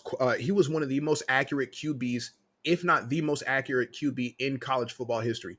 Accuracy, not like total yards, touchdowns, but yeah, from throwing the ball to hitting somebody. And you mean to tell me that all these organizations that I'm watching struggle, that I'm watching literally just like implode or not have a viable QB option, and Shedeur is somebody's backup. The minute he like come on, starts, bro. the NFL using And then his y'all won the fucking game, bro. He the first fucking QB to win on a start in the 17 year streak since 1995. Like Dylan the last QB to win on a start was in 1995. Dylan Gabriel Stop fucking look, playing, bro. they made Dylan Gabriel throw the ball 52 times for him to get 220 yards. Shedeur Sanders threw the ball 20 times and got 209 yards and 3 touchdowns. That's what I'm saying. Like, I hope they stop playing with him. I'm so glad his daddy was there. Like, he was giving him. I saw a little video where he was giving him some like little tips or whatever. Like, Yep, go watch your film. You did a good game yep. or whatever. But like, go watch your film so you can See get what all you these can. little intricacies and whatever.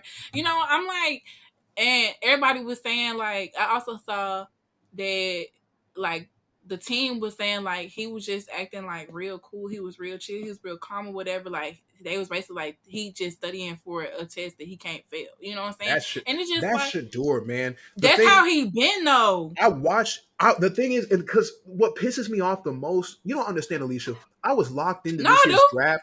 I was locked into this year's draft so No, bad. I was watching this shit. I I was was watching this locked into shit. this year's draft so bad. I watched the entire college football season. This was my first time actually following an entire No, college like that football ass. I season. was watching. No, I'm like watching nigga. Colorado. I'm watching I UNT. was I'm watching watching Arkansas. Colorado. I'm watching Well, I Miami. wasn't watching UNT, I, but they did I- just win. you know, I'm watching Miami because Cam Ward. I'm watching I mean, everybody wants to watch Colorado. I'm watching everything. So then I'm watching pre-draft. I'm literally on YouTube and on TikTok. I'm watching Cam Ward and Shedeur Sanders train together for the draft. So then I'm looking at it. I'm Yeah, like, these two niggas are so similar in what they do and how they play and like how they perform that this is a dynamic duo. The minute one person gets drafted, the other person gonna get drafted, and they're gonna have their careers. But to see them like I all was those, really hoping. Yeah, go ahead. My bad. no, you're good. Just to see all like the things fall, like we They always played in that knew man that it face was so bad. we always knew it was an agenda against them. But like you said, like you can't stop greatness. So for Shedeur to be able to walk on that field, do what he do, but with confidence, and then be able to talk his shit, what you gonna say? Because if you You said can't say him and shit. Stefanski talking about, I don't know who I'm gonna let start next week. If he doesn't let Shedeur, if he Kevin Stefanski, you bitch ass nigga, let me tell you something. If you don't start Shedeur Sanders, it was already up for you. This is your last season as head coach of Cleveland Browns, you dog shit ass nigga. But if you don't start Shedeur Sanders in week 12, you're going to lose that locker room. Myles Garrett, Jared Judy, every fucking person on your team is telling you, nah, this nigga's the next up. They say Like that, he the like, one. they say, oh yeah, like Dylan, like that's our QB, so we'll have his back. Not that, oh, like, we Did believe you in see Dylan. Miles Garrett fucking It's reaction to that throw? that nigga couldn't believe He himself. was He like, almost he looked he like was like, that nigga looked he was so fangirl. shook. That nigga looked He was so fangirl. fucking shook. He was so shook. He said he was like, I didn't know who he was throwing to at first. I just saw him throw, and then when he saw that shit, he was literally like open mouth, jaw on the fucking floor. Stop playing That with was Shedeur, my nigga. Like, that was their biggest pass in the air the entire season on his first play. Also, this is the It same nigga. broke fucking records. This is the same nigga in preseason. When you let Dylan Gabriel go out and play, he didn't get nothing. But you let that nigga play for 2 quarters and he got you 2 touchdowns in preseason off of some of the craziest accurate throws that he had to make with no offensive line. And every fucking play he rolling out the pocket. The same shit he had to do in Colorado, by the way. If you watch the games, he didn't really have a crazy O-line out there either. The fucking Browns don't have a Yeah. crazy O-line, but he's so used to it. He's doing it at an NFL level. Day fucking 1. Why are we talking about these bum ass niggas like Dylan Gabriel and Deshaun Watson? And Dylan Gabriel need to go sit somewhere else. You need to go be a backup at Las Vegas. They need help. Go to New They Orleans. They sure need just help. lost that game. They need Shedeur Sanders. Man. All I know is the I future is hope they bright don't for be. this kid. I hope That he's is not a in the franchise Trump QB. supporter. That is a franchise QB. You build a team around him. You have Myles Garrett, the greatest defensive end in the league right now. Arguably top 5. Arguably top 5 all time. And you turn around and say, I have a monster on defense. I got a couple solid niggas on my secondary. I can turn around and give Shedeur. He has Jared Judy, an elite wide receiver. He'll transform their whole team, bro. You got Like, Christian Judkins, who just came out of you naming Ohio niggas I don't State, know, but I'm following. running back from Ohio State. Nasty. Mm-hmm. That they got him just so he can run through niggas, and he's been doing work. So Mm-hmm. you got a running back, you got a wide receiver, give him another wide receiver and a tight end, and then fix the O line, and you have an elite offense. Not even a good offense. You give this nigga like Shedeur is a QB that could put up 400 yards in the air if he played a full game. He's a stellar player, bro. That's why this shit it's so ridiculous how they've been playing in his face. He's a stellar player. And granted, I don't know much about fucking sports. I do know a star player when I see one. And that's So Dion. Shedeur exactly. played at every level. Like, you want to talk about, I want niggas who play. I want niggas with that dog in them. I want niggas who came from nothing. Dion took them to the hood and made them play over there. You say, I want niggas who had some of I want niggas with professional training. I want niggas with professional development who've been getting work from a young age. That's Dion. He had the prime prep in Texas. I played in marching band. We played with prime prep. I saw Dion. So we was out there prime prep. Nigga turned around and said, fucking, what was it, Jackson? Yep. Jackson State. From Jackson State at the lowest level. You got to work your way up. Okay, cool. But they also don't turn over there. Colorado, 1-10 one season. You say, okay, we got to turn that around. You win a couple games the next season. You say, okay, cool. I'm going to actually be able to bring some niggas in, though, because we got the NIL money. Things are cementing. That third season, they went 9-3. How you go 1-10, 3 I and was in something? here watching Colorado games screaming like, hell fucking yeah, my nigga. I'm watching. I was so locked in. You remember that game, Colorado versus Colorado State? Yes! Bro. When they had that old ass nigga playing, somebody who was 36, somebody still playing in college football. Get the fuck off this field, nigga. I remember that whole week they had that white QB was talking shit about Shedeur in interviews and shit, and I was like, talking so fucking crazy. I'm like, you don't even know. You don't even know what you doing. I said, why are you You don't punching even up, know bro? it. Why you punching up to a big know. dog? You a little pup. You're not even chained up for it. We just got you outside in the backyard And walking around. got out there and smacked their ass, bro. Like, stop playing. Man. I was so locked in. It was so funny because I was so locked in watching the games. I was talking to a nigga the following year after that, and I was like, oh, they just traded such and such. And we was in a regular conversation, and the nigga dead ass paused, sat up, and said, how you know that?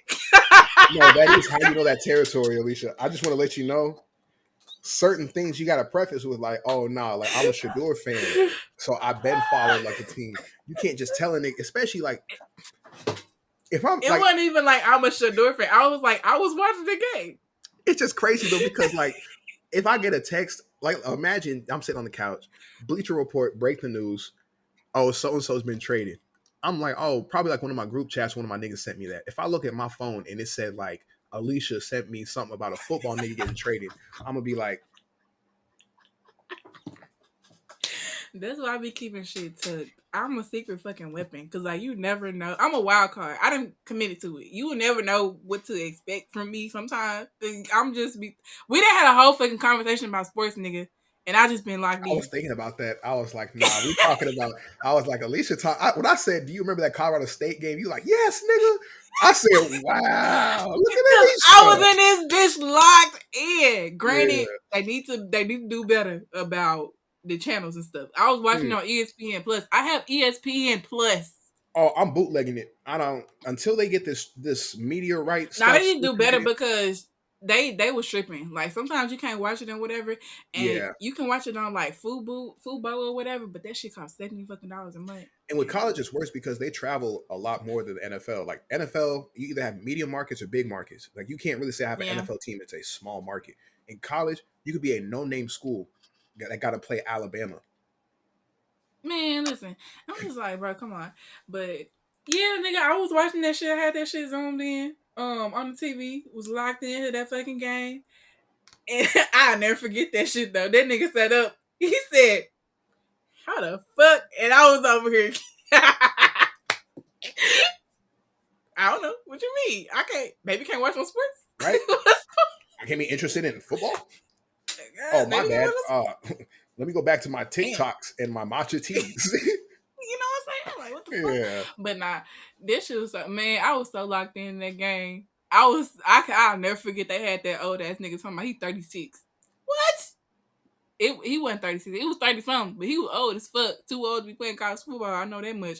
College But football eligibility is so ridiculous with like we're age almost and out of shit, the that shit era. crazy. Yeah, we're almost out of the era where niggas can get 6 years of eligibility. But that's only because of the COVID. And then you can have your redshirt years. And then some niggas, if you play in a lower school level, you still have like your 4 years in the higher. Mm-hmm. So you could play technically 2, 3 years in like the I think it's FBS or like it might be JUCO. Either way, you could play a little bit in JUCO, like the lower tier things, then have your full eligibility in NCAA, but then say, oh, COVID happened. So I already played 2 years. I got four. COVID is five. Then I get a red shirt year. So that means if I didn't get to play or if I only played 4 games or less, then that season doesn't really count. And I get another year of Mm-hmm. eligibility. So that's six. And then you turn around and say, I got injured. So I think you get an injured. If you get injured early in the season, you get to, is that an injured one? You might get 7 years right now in the system that they allow. So a nigga That's who's too damn long. 25, 26, and you don't have to stack them back to back to back to back to back either. You have years of eligibility. So That's nuts. Um, moving on. This is a sports episode. Klay Thompson versus Ja Morant. Did you see? Ja Morant been pissing me off so fucking bad this season, my nigga. Like, what the fuck? I'm done with him. Granted, I know it's some shit going on with him and the coach or whatever. I know it's like whatever beef they got. I don't know, but like outside of that shit, that nigga, I'm The gimmicks aren't he aren't the fucking franchise player, bro, and you are acting so fucking crazy. But also, I kind of understand because they broke up the team that they built around him. they did, but at the same time, I've seen players do more with less. Like Cade Cunningham in Detroit last season, them niggas lost like 20 something games in a row. And now they're like a legit contender.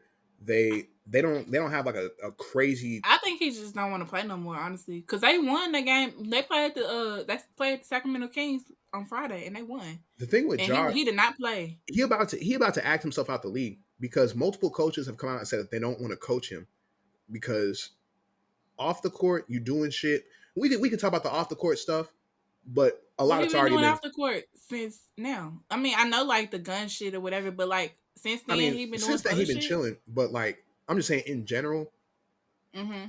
the people he still hang around the same niggas. He still got his dad's side by the court.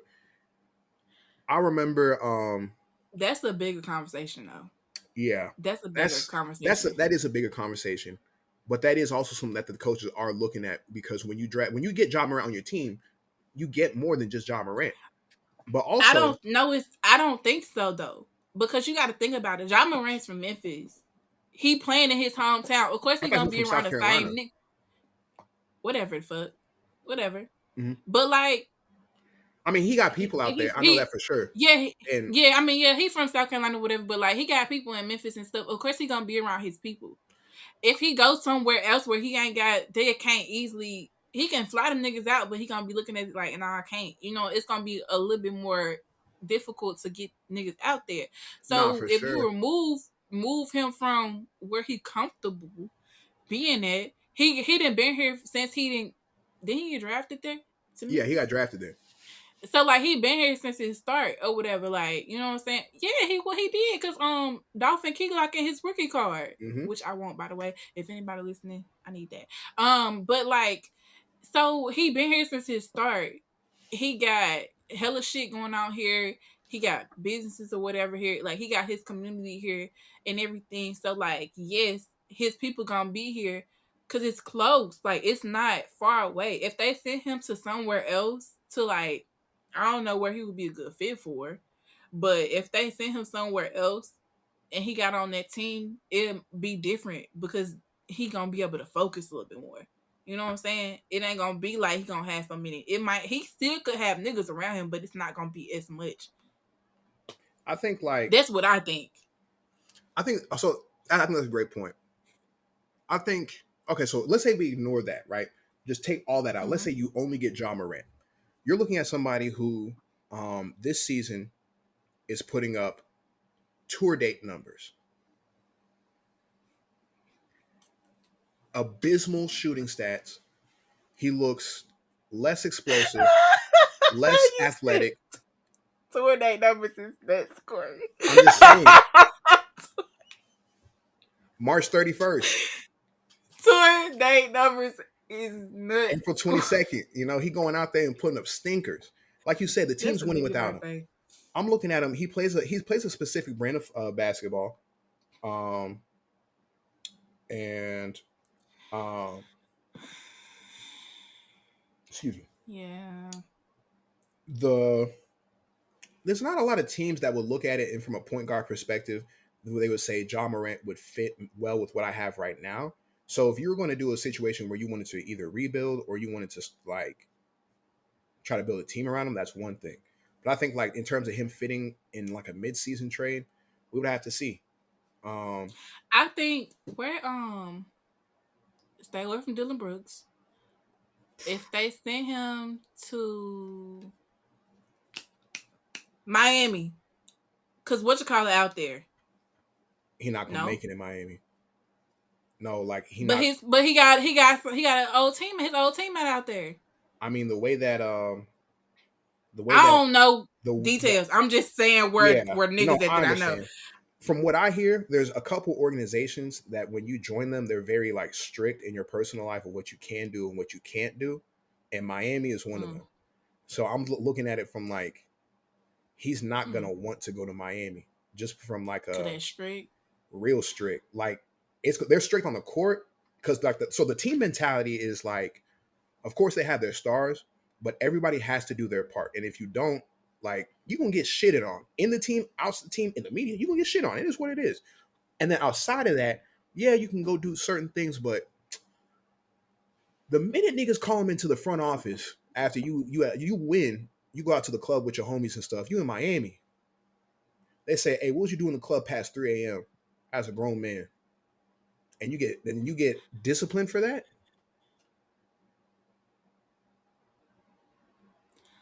Honestly though, I think he needs that, but at the same more. time, Well, I'm like more teams need to be on it. I'm not gonna hold you. If more teams was on that yeah, standard, maybe we wouldn't be having to talk about so many of these niggas.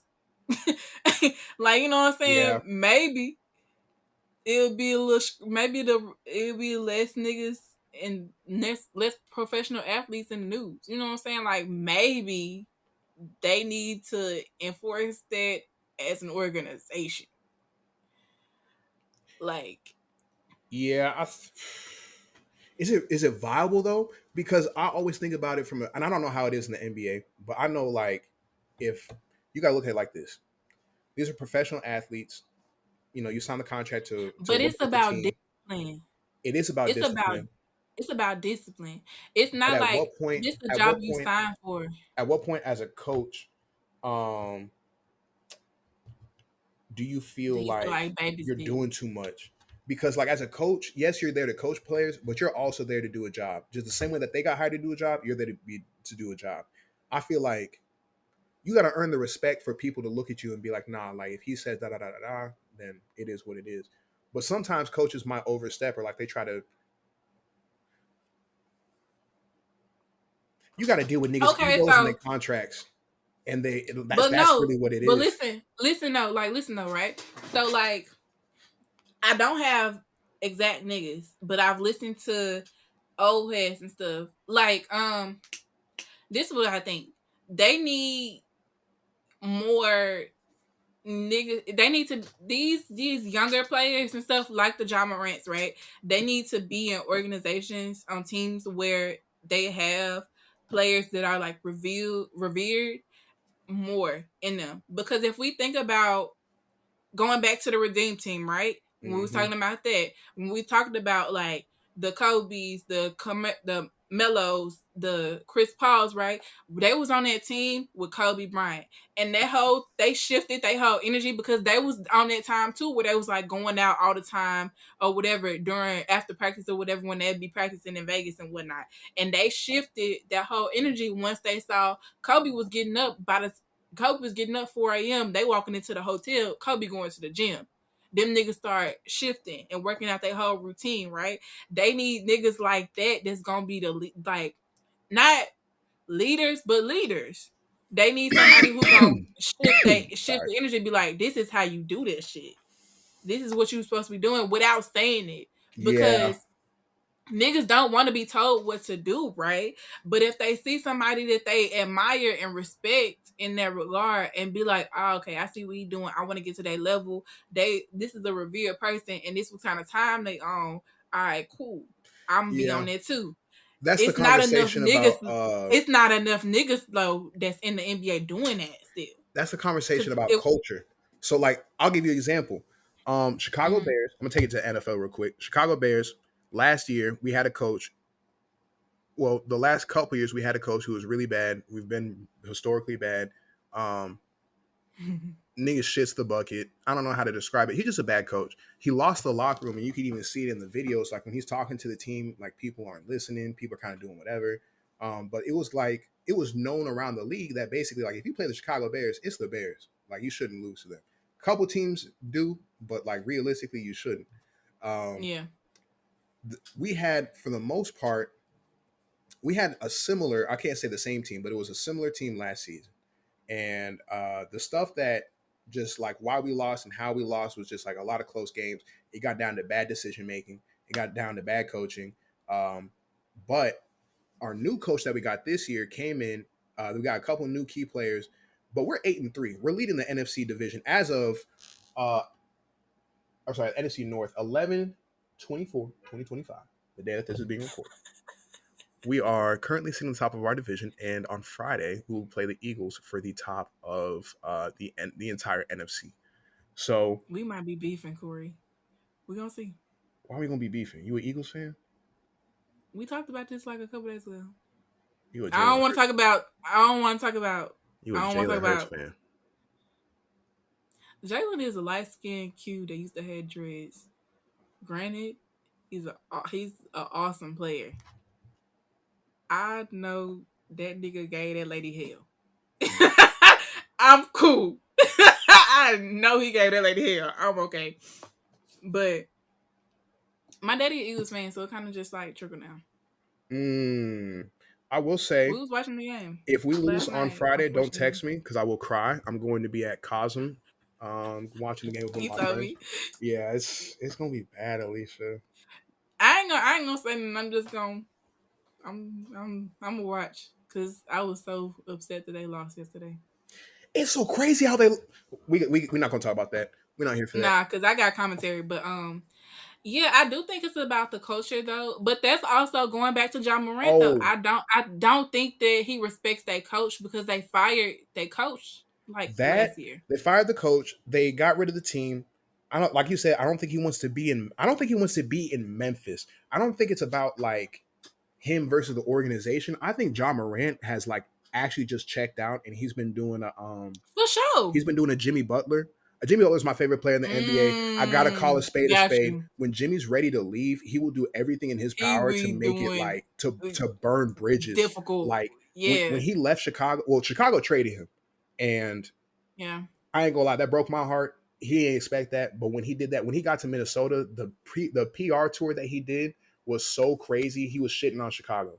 When he left Minnesota, he burned the bridge on that. He said, "Oh, I took the bums on this team and beat the starters. All the starters Somebody is else be soft doing that. Who else be doing that? in the NBA." It's a it's another nigga that did that before. Um, I can't think of who. It's somebody else that be doing that. But I we getting off track. yeah, it's just Um, I think Ja's ready to go, and for him, we wasn't even talking about Ja. We supposed to be talking about him and Klay Thompson. I mean, that's talking about Ja. I mean, yeah, but I was like, we didn't even realize we didn't even talk about the Klay Thompson aspect. We were just talking about Ja's Oh, career. I got mad true. because I thought about this clip I saw the other day where he first of all the finger wagging in a nigga face. You He should have got called that nigga slapped. a bum. This is a He was like, "You a bum." four time NBA champion. I don't know if he's a gold medalist because I don't know if he played in the Olympics, but four Did time NBA champion, part of one of the uh, most legendary dynasties in the NBA history. Um, Probably one like outside of like the Heat, the Spurs, Golden State might have been the biggest dynasty that I personally saw growing up. Um, and then he a gold medalist? He played in 2016. okay, yeah, so he's an Olympian. He's a four-time champion.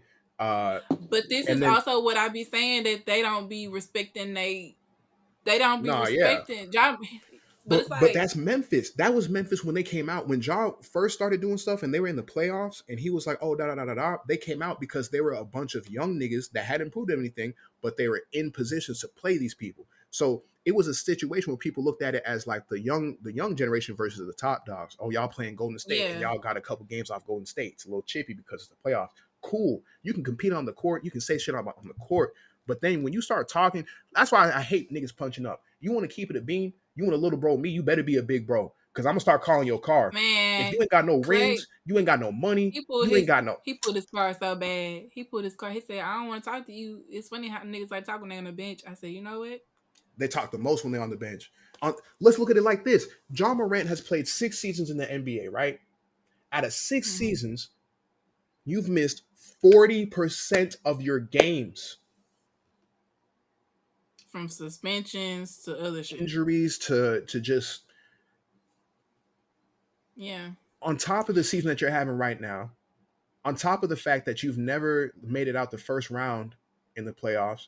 Every time you get there, you play Golden State. I think niggas won the play-in and they got bounced out the first. Golden State sent them home the second time they was in the playoffs, and they played somebody else in the first round and got sent home. And then you missed the playoffs yeah. 1 year. So what like Ja Morant, the same nigga who said, "Oh no, I'm good in the West." What are we talking about? What have you accomplished in your career right now? What have you done? Did he win Rookie of the Year? I think so. No, I don't know. Yeah, he did. Yeah, I was like, I think so. So yeah, he got Rookie of the Year, and then after that, man, niggas was talking about he was gonna be the next. He was gonna be the face of the NBA at one point. But that was before that gun shit. I mean, yeah, but the gun Which shit I didn't take away his skill. That's my thing. They were saying he was gonna be the face of the NBA off of yeah, his skill, and they were looking at it. but I think the gun thing it pinned him as irresponsible and in a Yes, way and a liability in a way that I think affected his career. yeah, I think like that. Honestly, I think that time off the court, ever since that gun shit kind of played out, he's kind of been like And like he ain't been the same. he ain't been the same. Like the job On before top of on top of that, and them separating they team like that. the Because it team, was the like back coaching. to back that they started separating them. separating them. Yeah, like you say, he don't want to play basketball. He hate the league. He hate his coaches. He hate the team. Do he hate the league though? He hate I Adam think he don't Silver. want to be in Memphis. He hates Adam Silver, Who is that? The commissioner? the commissioner, the nigga that gave him the 25-game suspension, and then the nigga who also banned him for the gun celebration, or not banned him, they fined him for the gun celebration. Honestly, I don't know. If you give me a 25-game suspension, I might hate you too. I might not like you either, my nigga. I don't know. I get it, but In the year of 2020, what was it 2023? In 2023, 2024, I think it was one of those years when the it wasn't NBA. last year. It Yeah, had it to be wasn't. 2023. This nigga Adam Silver is talking to Saudi Arabians on multi-billion-dollar NBA streaming deals, and he's trying to get all these different things. And then you got star future player flashing a gun on IG Live. For him, that nigga looked at him and was like, "Oh no, you're chopped." I'm pretty sure Adam Silver wanted that nigga gone. Like you should have. Gil Arenas had a gun in the locker room out the league. Niggas didn't even see it. Oh. And he was done from that point on. But he wasn't even. I get it, like, be responsible and whatnot. But in the situation, I don't think those two are comparable though. Because Gilbert Arenas was in the. Hold on. I'm sorry. My first initial thought, I had a nigga moment, and then I said, no, wait, let me hear her out because she might be making a point. Gilbert, he had a gun in the locker room in the game. Ja Morant was at a strip club. Yeah, and I think my thing is like, I get it. You have to be responsible. You are a quote unquote role model or whatever, but it's not really different. the same. It is different. Yeah. I think my biggest thing is just the fact that you're brandishing a weapon. Like you can have it on you. You can do like and niggas have weapons the same way. I know plenty of niggas that Kevin Durant smokes. He's been smoking. You don't see him smoke. He might talk about it or like actually say, yeah, I've had a gun on me before. I keep a gun for my protection because I don't go with security. So what if a nigga wanted to run up on me? And zooming out, Ja Morant is in Memphis, my nigga. We in Memphis. This nigga in Memphis. You don't think he gonna have it on him? Come on.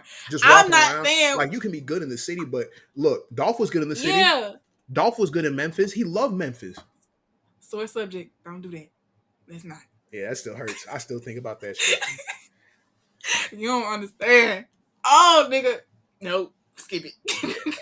That's why, look, nobody came from Arkansas that blew up, so I don't got to worry about that. You know, it's just. Man, I'm so. We're going to be the niggas from Arkansas to make it, Alicia. We got to go to Fayetteville, and we got to do a live podcast at the Razorback Arena and sell out the stadium.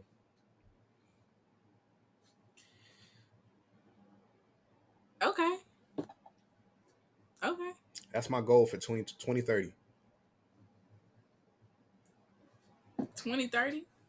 Okay. So I'm gonna keep these clips coming. I just hope one of them blows up, and then we just green from there. Yeah.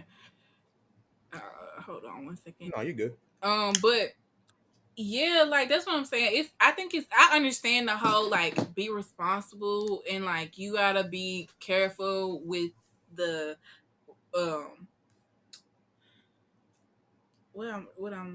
the platform that you have, because like he do have a big platform. He is an influential person, but I think it's different. Like I understand.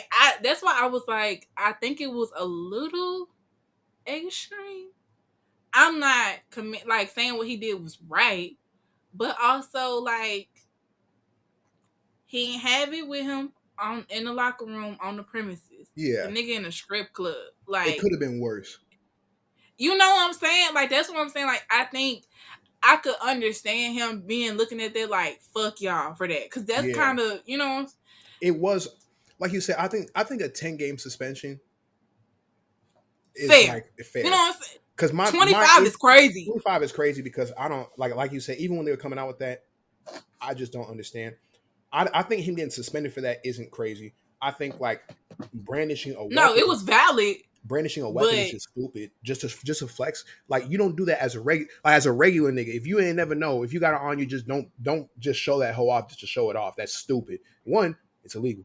Two, somebody might think you really trying to up it. And then if you not trying, they always say if you got a gun and you pull out a gun, you better be ready to use it. Because if Be ready to use it. another nigga got one and he ready and you not, that's it. You was trying to look cute and a nigga got scared and now you dead. Or Yeah. somebody sees you with a weapon and you get caught up with the police. Either way, there's nothing good with just flexing a weapon. It's stupid. It doesn't look cool. It doesn't get you any points. And for Ja Yeah. Morant, somebody who's already has that stardom, to me, he was I mean he's what 26, 20, 25, 26 now. So he about our age, but it's just sad like I think he low key fell victim to like young stardom and kind of like just being in that spotlight to where the And city not of being able Memphis fucks with to you so much that you just want to be around people and you want like you're in the culture. You're Memphis, like you're adopting the city. This is what they want a star to do. If I was a star and I got sent to Chicago, they would want me in Chicago. They want me talking to people. They want me doing whatever. But at the same time, the people he was hanging around might and the things that he was doing, that wasn't and the that's what best thing I'm to that's display. but honestly, like with that being said, I think that when you are like just thrown into this new environment, right? Coming from South Carolina or wherever the fuck you came from, I don't know. Coming from South Carolina and being all of a sudden you're the big star. You get rookie of the year and whatnot. You got all these eyes on you. You don't have the time to adjust. So of course I'm gonna be with my people who know me, who I'm comfortable around, and just be able to like be myself, enjoy myself or whatever.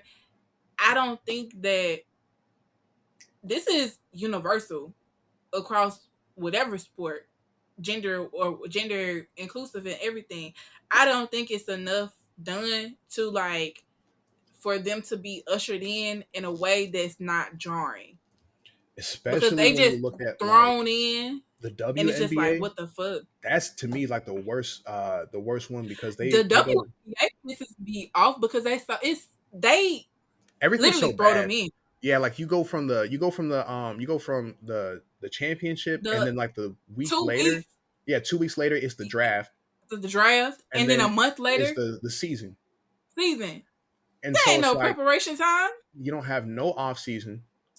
Like you don't have Mm-mm. no kind of time to do your own personal training, personal development. Like you, especially if you're a Mm-hmm. part of, like if you're gonna go on the number one pick, I'm assuming that you're gonna be part of that team that either won the championship or you just one of the coldest niggas, and then something happened, you didn't get up there. It doesn't always work for everybody, but Yeah. like uh Angel Reese came off that LSU title, and then next thing you know, Yeah.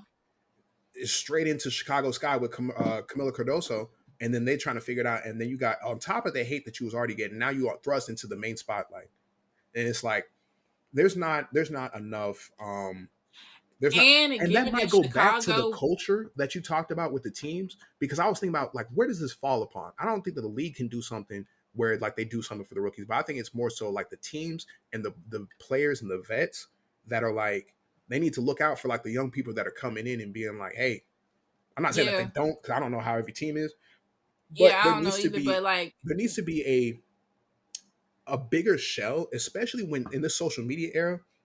These teams in Formula One, every driver, I know it's only two drivers per team, but they have a PR person that follows them around everywhere they go when they're on when you're on like the track or whatever.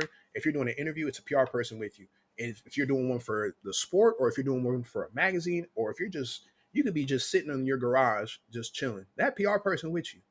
Because somebody might walk up to you and say something and do something or whatever. Or you might need somebody to be like, hey, don't answer that because they're trying to get you. yeah, I do think it needs to be they need to do some media, have some media training, have some like just be better prepared when they're thrown into these positions. But it's also like going back to what you said, like who is preparing them, who's like being a guys and stuff. It's no guys in the league from the outside looking in, because you're right, I don't know what's going on up in the inside, but like yeah, like you don't know.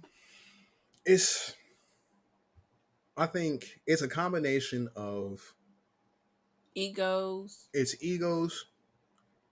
I think one of the hardest things though is like, especially for young people, I had it because I got into college. I had to learn who I was and kind of like come into my own. And like, of course, you want to try things, or like you want to be around people. You might pick up things that might Yeah. not be the best, but that's a part of growing up. And that's a part of being, maturing, is realizing that you got to cut out certain things, or like not everything Ooh. that you around should be what you Mm-hmm. should be doing. Staying on there, this is what I think. Because if we take a step back, right, and look at the WNBA and the NBA, even in even with the NFL, the WNBA, they have to stay for what, 3 years, 4 years before they can go. The NBA, they don't make them stay as long. Even with the NFL, they don't make them stay as long. NFL, I know you got to do 3 years in college for NFL. For NCAA, I think it's only one. For That's what I'm men's saying. So it's basketball, it's like, only one. I think girls have to do it at least three or the full four. yeah, that's what I'm saying. So like that time in college where we have been able to, like, you figure out yourself. College in itself is like a whole different ball game, right? Because you learning how to operate as a young adult. So when they get in these niggas without them being able to like fully be aware of who they are, have some skills set, have some habits set and stuff like that, and they just thrust it into these bigger positions, of course Mm-hmm. they not gonna be able to like handle that shit correctly. Yeah, because nobody. Yeah, I googled it. It's at least 1 year of NCAA for men's. So imagine a 19-year-old. I mean, Cooper Flag, right, is 18 in the league right now. He's the youngest, number one draft pick. I think, I can't say Who for he sure. play for? Dallas Mavericks. He's a white boy they Okay. picked up. I The don't. Oh, okay, Yeah, okay. so they got the number one draft pick, and it's Cooper Flag. He 18. Imagine Dallas is a good market. I can't say it's a big market city because it's not LA, it's not New York, it's not Chicago in terms of like Big city. big cities. It's not Miami. It is up there though. I think it's increasingly up there in terms of, It's like a appeal. medium market. It is a medium market, but like in terms of, you'll get the endorsements. You won't get like the biggest names, but you'll get Mm-hmm. good endorsement. You'll get good views and like good eyes on you. But at the same time, Dallas is also one of those things where like if you don't watch them, you're not all the way tuned into them. Like if you're not looking for the Dallas Mavericks, you don't be looking at what they be doing. So for Cooper Flag, he can be in the spotlight because of his age, but he's also around some good veterans in a good city to where like it's low key with his stardom. Also, I think because he coming in so young and so fresh, and they just got rid of a franchise player. Everybody they looking for. My bad. My No, you're bad. good. I'm not even a Dallas fan. I think just as a Dallas native, that's what hurts me. Like Yeah, you yeah, yeah. feel that shit. But I think that, because granted, I don't know nothing about Cooper. I don't know none of his stats. I ain't never seen a nigga play. I don't be watching Dallas like that. But I think he in a prime position because they kind of looking for somebody to fill that gap They as are. like that star, that quality that Luca was. The only You thing know? is, and so that was the conversation going into the season, is like they didn't want to say it because they don't want to put that pressure What? on him. But you here to replace Luca, bro. Like we need another generational Yeah. talent. You're a Mm. generational talent. We're drafting you to the city. Hopefully, the city fucks with you as much as they fuck with Luca, but it won't be. But hopefully they do. Hopefully they just come to love you. That's the goal. They got Klay Thompson, they got Kyrie Irving, and right now they got Anthony Davis. And they were like, with Cooper Flag, we'll be in a prime position. Unibrow Davis. Unibrow Davis. They about to blow that team up. So they said if we get rid of because Klay Thompson, oh my goodness. I read a article a couple of days ago that said Klay Thompson was offered more money to play with the Lakers, but he decided that he wanted to play with Luca, so he went to Dallas. Guess where Luca is? You think he gonna leave? After this season, I think so. That makes sense because I was looking like, what the fuck Klay Thompson doing in Dallas anyway? Money. Like you gonna play, but like Klay Thompson ain't got no attachment to Dallas. You in Texas, so Meg's closer to home.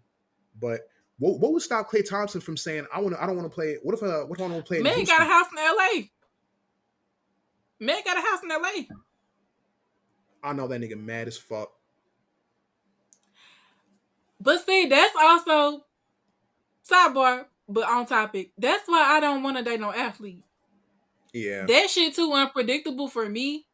Cause I ain't gonna hold you.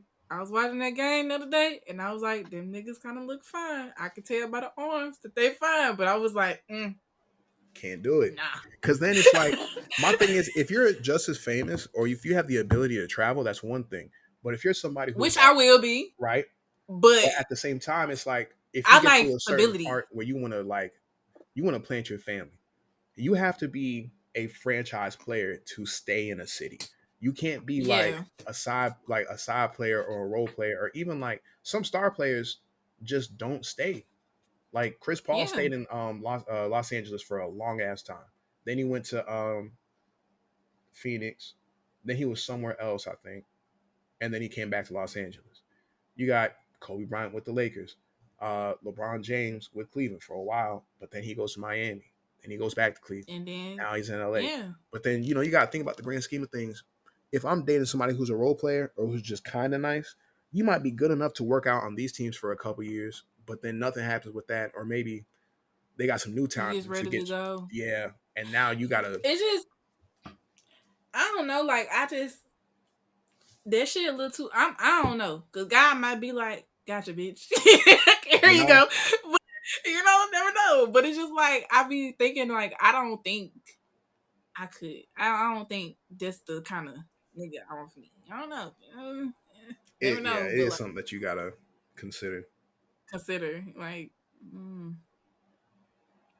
but um, it's kind of a long episode. You still want to do the topic? I guess we kind of have to, huh? Man, we got to. We got to.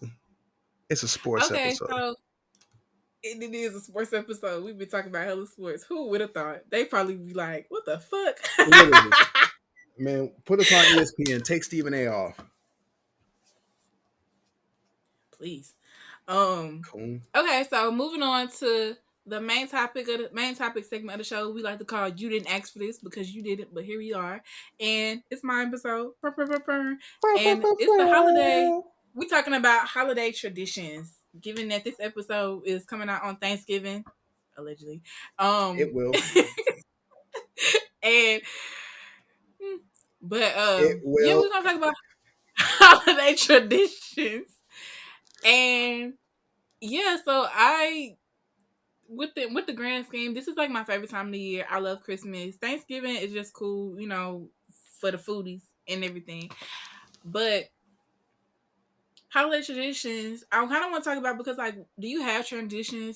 I feel like I'm saying that weird. Do you have traditions that like about the holidays that you enjoy, that you want to continue, or do you have any that you want to create in the future? Yeah. I do. As a fellow holiday enjoyer, and a December Sag, December 20th, there could be nothing better Yikes. than this time of the year. You see this smile on my face? This is me the entire month of December. Isn't Meanwhile, that I'm just like, adorable? Right? I'm just cheesing. When Because it comes to Sag, I love Christmas. I'm like, everybody be Sagittarius, talking about man. Sagittarius, but really, you just got a bad one. I'm not gonna say my brothers don't be wilding because we do. Yeah, we do. I'm But like, when you get the good one, you get the good one. Or when you get the good of us. So here's the thing, Alicia. We're gonna talk about the holidays in a second. But here's what it is with Sagittarius. Sagittarius men have the capability to be good men. Do they decide to portray that to every woman they interact with? every No. man has the ability to be. I'm gonna take that back. Every man does not have the ability to be a good man. I don't think they do. I don't think every man does. W.E.B. Du Bois, you think he does? I don't think you do. He could have been. I don't think he He could have been. I don't think he That's could why the deliver. nigga was. Court. No. Yes. The interview that I had the other day, and we was talking about that nigga, and I was like, "Why would you do that to me?" She was like, "You had to know he's a horrible nigga," and that's why he was walking around sick as fuck when she left him, Karma. walking around like a book without pages. Yeah, Mm, nigga, that's what you get. mm. Just the spine. Barely even that. Just lifeless. Yeah, that's how I want niggas to feel when I leave. Alicia, who got a better haircut, me or Dubois? W.E.B. Du Bois' hairline started at the back of his neck. That's not an exaggeration. Like we googled it, we saw the photos. He was over here walking. He was just a light skinned terrorist with a beard. Short too. He was also short. And see, that's why I be saying short niggas, keep them away from me. They are menaces to society because they are the child of Satan because they are closer to hell. Wow, you know, well, if it applies, let it fly. I'm good. Hold on. Let me show chat. You ain't light skin, you alright. Yeah, I'm good. I just want to let niggas know because I'll be leaning back, but I just had to let niggas know I'm tall for real. So This nigga. I don't even fit in the frame. Man, I look like the parents off of Codename Kids Next Door. you look like Wizard Kelly. I look like I look like Wilt from That's how I Foster treat. from Imaginary Friends. I don't be posting when I'm be talking to people. I don't be posting niggas I with. But when I do occasionally take a little picture, I make sure I cut their head off. You gonna be Wizard Kelly around this bitch. Don't nobody this is my show. I look I'm like the main character. I look like a guest character in a cartoon when we was growing up. You just hear the voice. They don't even animate the nigga head. Look, this is how they. Ooh, you like the parents off Dexter's Laboratory? Yup. Nah. Back to the holiday Oh, anyway, traditions. yeah, holiday tradition. First things first. As soon as it's available in stores, I have to grab me some eggnog. I like eggnog. A lot of people don't. Ew. I think people are weird. I'm one of them. That's fine. I don't say anything about the things that you eat or consume. So I'd appreciate it if you didn't do that for me. Fair. Nah, I'm playing. Um, but I mean fair. nah, I don't care. You can say what you want about eggnog. I'm still gonna drink it. So, I mean, do your thing. but eggnog definitely gotta get that in the crib. I actually have a carton right now. I wanted to go grab that, but I was like, I ain't gonna do that because that'd be a little. When do you put your Christmas tree up? This is not the Christmas episode, but when do you put your Christmas tree up? Oh, damn, it is this week. So, traditionally we do it the day after Thanksgiving. So like Black Friday. Well, actually, Mm-hmm. yeah, traditionally we do it the day after Thanksgiving, and then in my family, we have like our unique ornaments that we get. So like the ones that we got from our childhood or from traveling. Then you get like the little colorful ones that whatever color you want to get that year. Um, and Y'all then change y'all colors every year? nah, Okay. I know some people do though. Like some people go with they go with like a blue and like a white one year, and they might go like, That's hella expensive. Ornaments are expensive as oh my fuck. goodness, like one box would be like $30, and it's only get you like 15 of them O's. And then that's just like one style. You gotta get multiple styles, multiple colors. Ah, it's a scam, and you gotta get the star. Pro tip for anybody who loves the holidays, let me tell you something. Dealers has their annual sale after Christmas. They have an after Christmas sale and they be selling the Christmas decor. This is not the New Year's Day sale. Okay? This is coming from me and I used to work at Dillard's, so I'm telling you what I know. Unless some shit didn't change in the last 7 years. I don't know. But they have their annual sale after Christmas and they selling home decor. It be like Christmas decorations and all that shit up in there. If you're looking for discounts, you're gonna have to wait till December 26th. But head to Dillard's. They got it. Not a promo, but cause I ain't sponsoring shit. But I'm just putting y'all on.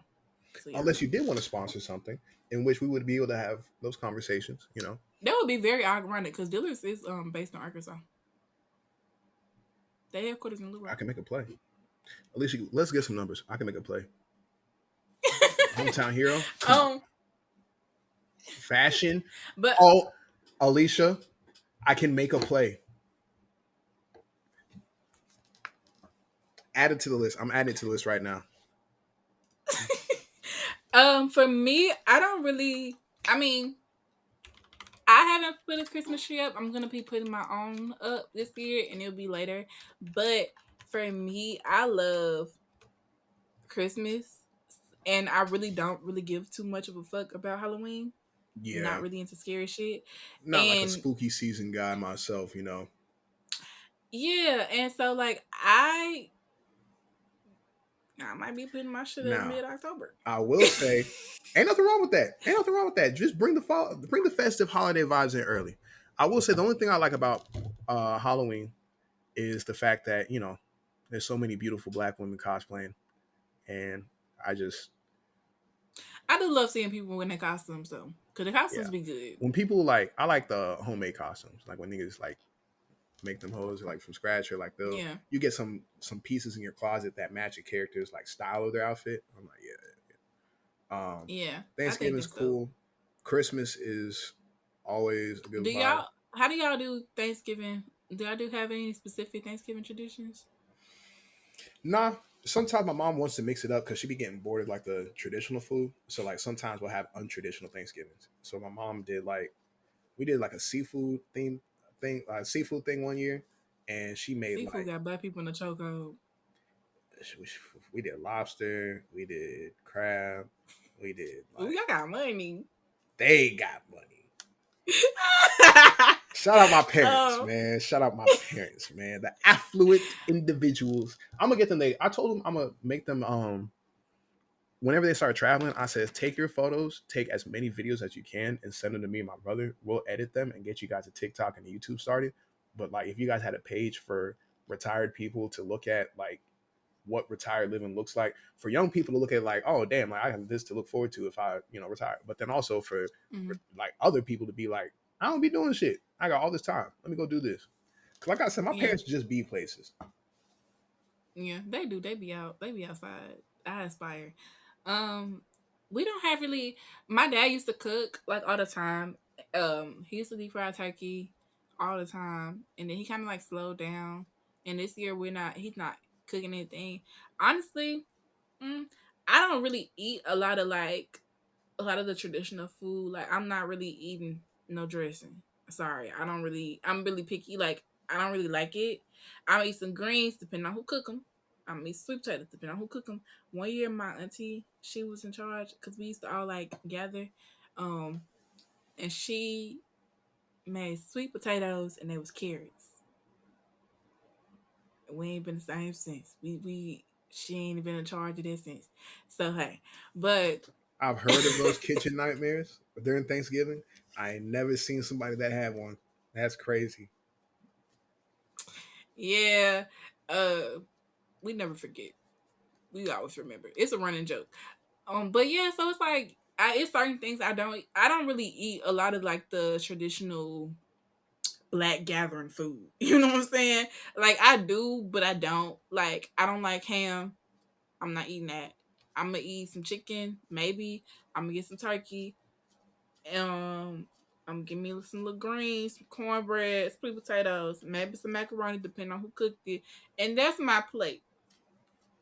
All that other shit, y'all got it. I can be very picky when it comes to my food and whatnot. But like it don't really phase me if we have it or not. I'm not really tripping. So mm, I I like the desserts. That peach cobbler, that sweet potato Yup. pie, that Load cake. me up. Need that. You know what I'm saying? I'm a Load sweets me person. up. Need that. Every year. So my daddy he would make a sweet potato pie. I don't think he gonna make one this year, but I'm probably gonna make one because I know the recipe. Oh, lethal. And Can you make me and a one? peach. And what you want me to make it and freeze and to send it to you? Hmm. Depending on how much sweet potatoes cost, you know how food be costing. Yeah, I feel you. I'll send you some ribs. I said that. You don't eat pork. I'll see you some. Do you eat beef? Who said that? Who said that? Oh, you eat pork? Nigga, I be eating ribs. My cousins and shit be cooking. I like dry ribs though. I know you be having your little wet your sauce and shit like that. I'm very picky about sauces and like condiments and That's shit. fair. I could just smoke them and then send it to you. Yeah, need that. Yeah, we're gonna have to talk about this off air. But But yeah, so like I love peach cobbler. I'm probably gonna make one because I know my daddy not gonna make one. But I've been fiending for that bad because I had an apple pie the other day. I know it's different, but it No, gave me a yeah, semblance of that similar, and I'm like, yeah, actually, you know what I need? Peach cobbler. So we don't really have like it's our family holiday celebrations have shifted over the years, and so we don't really do too much like we used to because like the elders, like all of my, for the most part, all of my like aunts and my prime extended family are here, but like my grandma, I like none of my, I don't have a living grandparent, mm, so it's like we don't celebrate the way we did when I did have a living grandparent, specifically on my mom's side. But it's like, hmm, you know, it's kind of like it's gradually changing to where I want to create my own traditions. yeah. That makes a lot of sense. I have. I don't think I started any recently. I know, like, one of my things was when I graduated, I wanted to have my own Christmas tree because I always liked decorating Christmas trees and like it just brought in the holidays for me. Yeah. Um, and then I know that there was. Let me see. I think just like Thanksgiving or um, either Thanksgiving or Christmas in general, like my ex and I would Mhm. either have like a little Friendsgiving or like we would just like have some extra food or something. So like any of our friends Mhm. in the area or like just people that were nearby that didn't have any food, we try to do something for them. Or like one year, I think I forgot. I think we made something. Oh, we made some plates for some of the homeless people that were staying outside of one of the other apartment complexes. So Oh, that's nice. yeah. I would like to do more of that. Like I want to do a lot of like I want to do a toy drive for sure. I won't be able to do it. I ain't gonna say what I won't be able to do this year. I don't know. It's something I'm planning on doing this year. Hmm. But like if I could donate a toy or something like that, I will. But like I really want to do more like of those things, Yeah. and I'm gonna make a more of an effort to do stuff like that. But like I've never been to a Friendsgiving.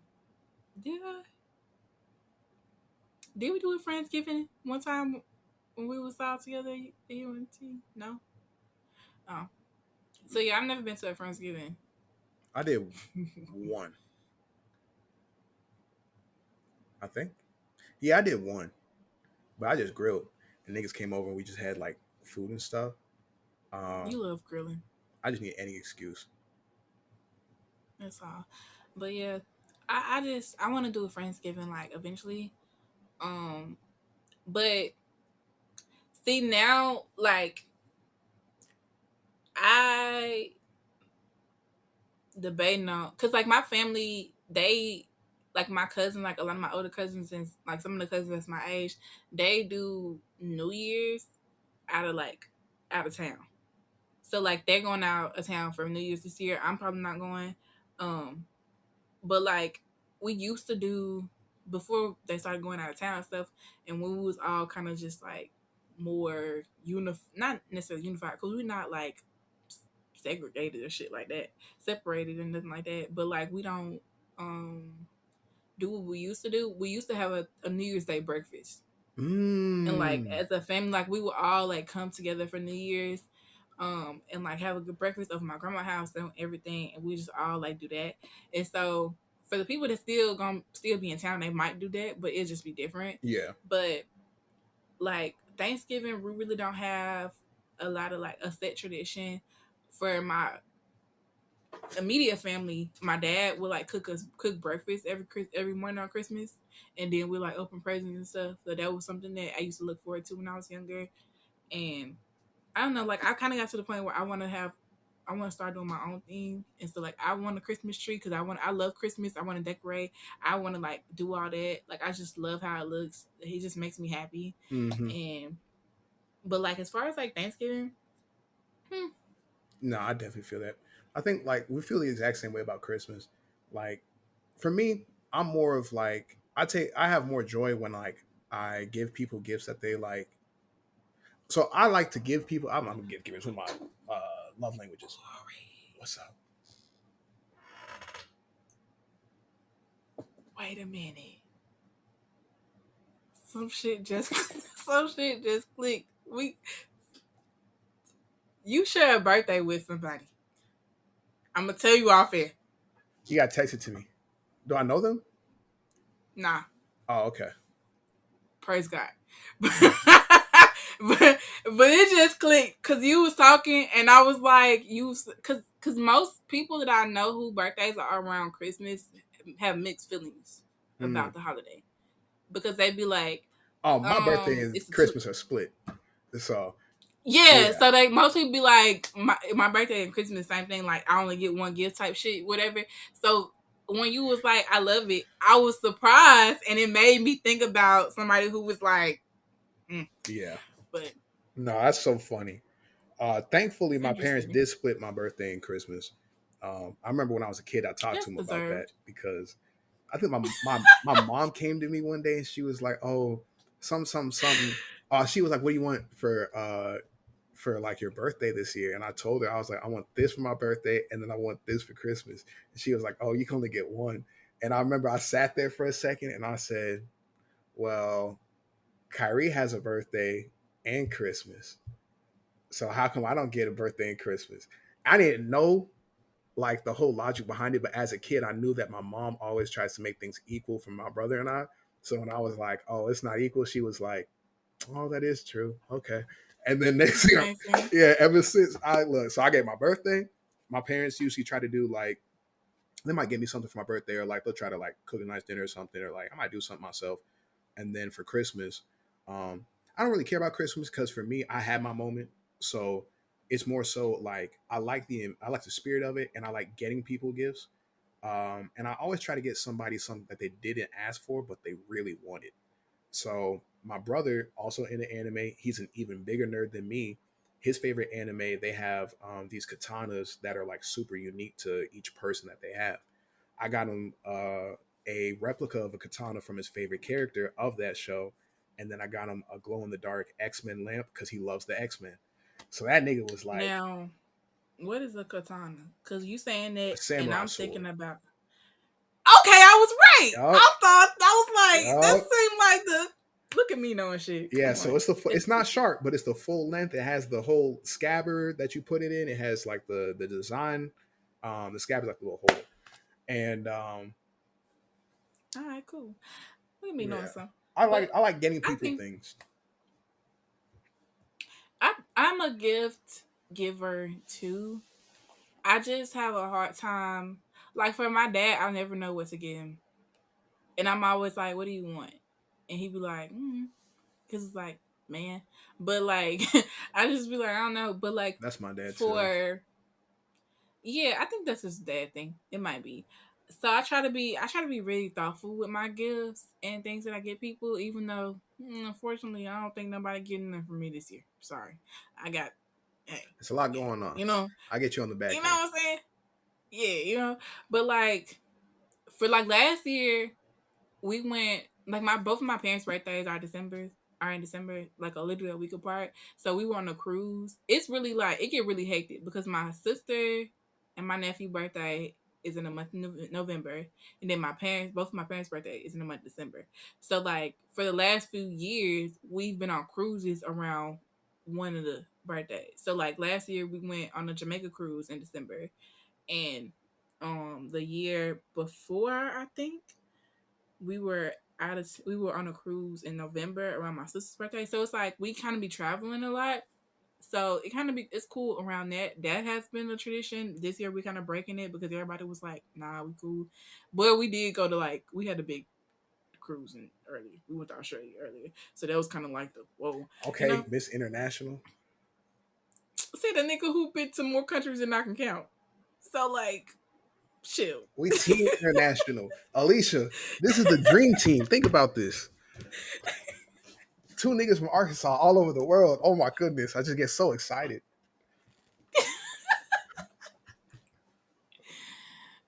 We're Listen, gonna I be love traveling. we, I think more people need to travel. we're gonna be in Milan for Fashion Traveling Week. makes people open minded. Hey, I'm hey. your cameraman. That's my reason. I'm with her. Oh, you already know as soon as I let me get exclusive or e-balliner on that runway, it's up.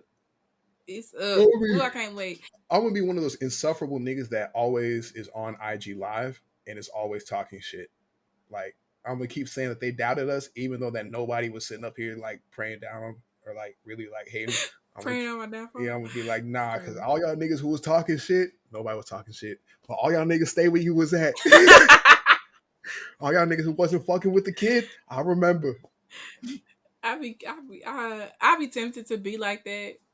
Cause it's like it's probably somebody somewhere, but like I don't know, I don't really give a fuck. But I be trying to like be careful because I'm like I don't want to call that energy in. Keep Yeah, that shit over there. I want to be So humble. hmm. I want to be humble on camera. That's what I'll I ain't say. say I'm gonna be. I mean, I'm gonna be humble, I'm but gonna like I'm do a gonna still Shedeur. pop my shit. I'm gonna be like Shedeur in them Shedeur got interviews. Shedeur was in that press conference talking about some. It's a lot of people that want me to fail, but I won't. And I said, period. That nigga said that nigga at the end of his interview, man, the pregame interview, they said some. What message do you have for the fans? He said, "I'm what y'all looking for," and then just left. I said, Yeah, "Good, chill, bro. yeah, The chill, bro. I yeah. know what you're doing, man. Chill on him." And then he came back at the You end. think they voted for Trump? Nah, They was following Trump. I don't think he voted. Like, period. These athletes, Hmm. you'd be surprised how many celebrities do not use that shit. Well, I wouldn't. Yeah. No, I wouldn't. It's so funny because it's like, oh, you'd be like, oh, this person's like, they you think that they be progressive, or this person cool with the people, and then they either don't vote or they vote Republican. Did you see? We going. You know what? We With already talked us, about it's holiday always tradition. it's always come back around. It always come back around. Did you see how somebody broke down how like Nicki Minaj in the Trump shit? It's like it's low key. It's she been a Republican and she just kind of been like talking because somebody was like talking about how in one of her lyrics of some song from however long ago she was like she shouted out Mitt Romney Oh, and then when Obama got elected she was like I'm so glad that Obama could take a joke. It was on Twitter and so they got the screenshots or whatever. It's like I'm so glad you can take a joke, Mr. President, and tag President Obama. I saw I was like everywhere that I'm not really shocked. they said that she just been tap dancing trying to get a pardon for her brother. So Or mm, or a husband. both, it ain't gonna happen. This is the second episode we talked about that lady. We might need to chill before they come get us. And do All I what? gotta say, Online threats be so like, I know it be bogging niggas down and shit, and like I know it can like affect people's mental health, but sometimes I be thinking about me personally. I mean, you come over here and talk shit about me, I'm just gonna block you. And you try to dox me, you gonna get the wrong address. Yeah, We be carrying over here. yeah, that's what I'm saying. This is an open So, carry state. That's why like the so bar shit online is online. If any one of the let me not try to bring this energy, but it's just so funny because I'm like nothing in real life happens from this shit. It's just like a bunch of like, oh da da da da da. I know where you stay. I know where and they this is, and pulled they their call cards. Yeah, people. I'd be like white man. It'd be gay white men calling black It's a women. hate crime.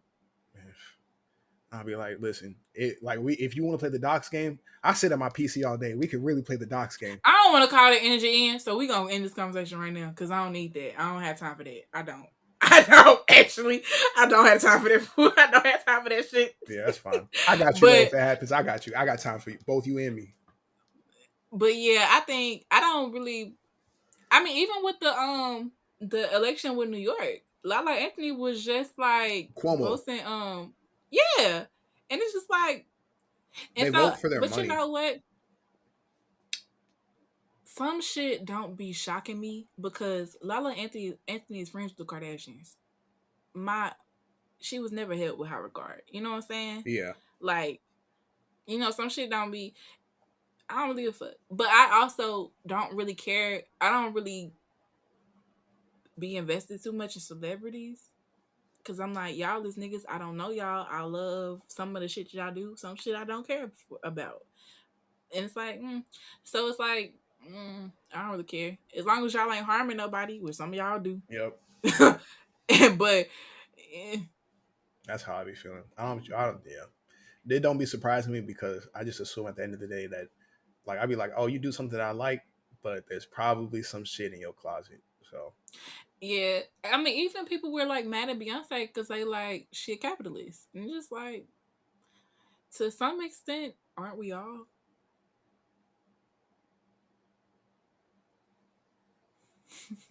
What you gotta say?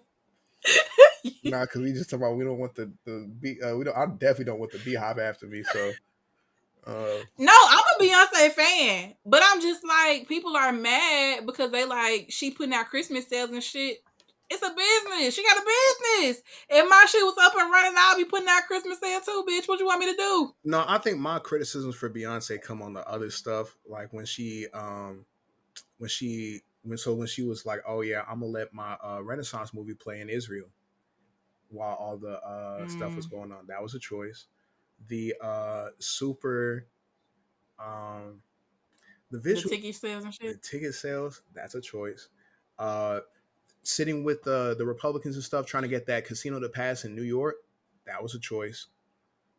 That I don't private understand why concert, nothing that like it. I mean, yeah, you got paid $1 million, but you're doing The Dubai shit. yeah, that was a choice.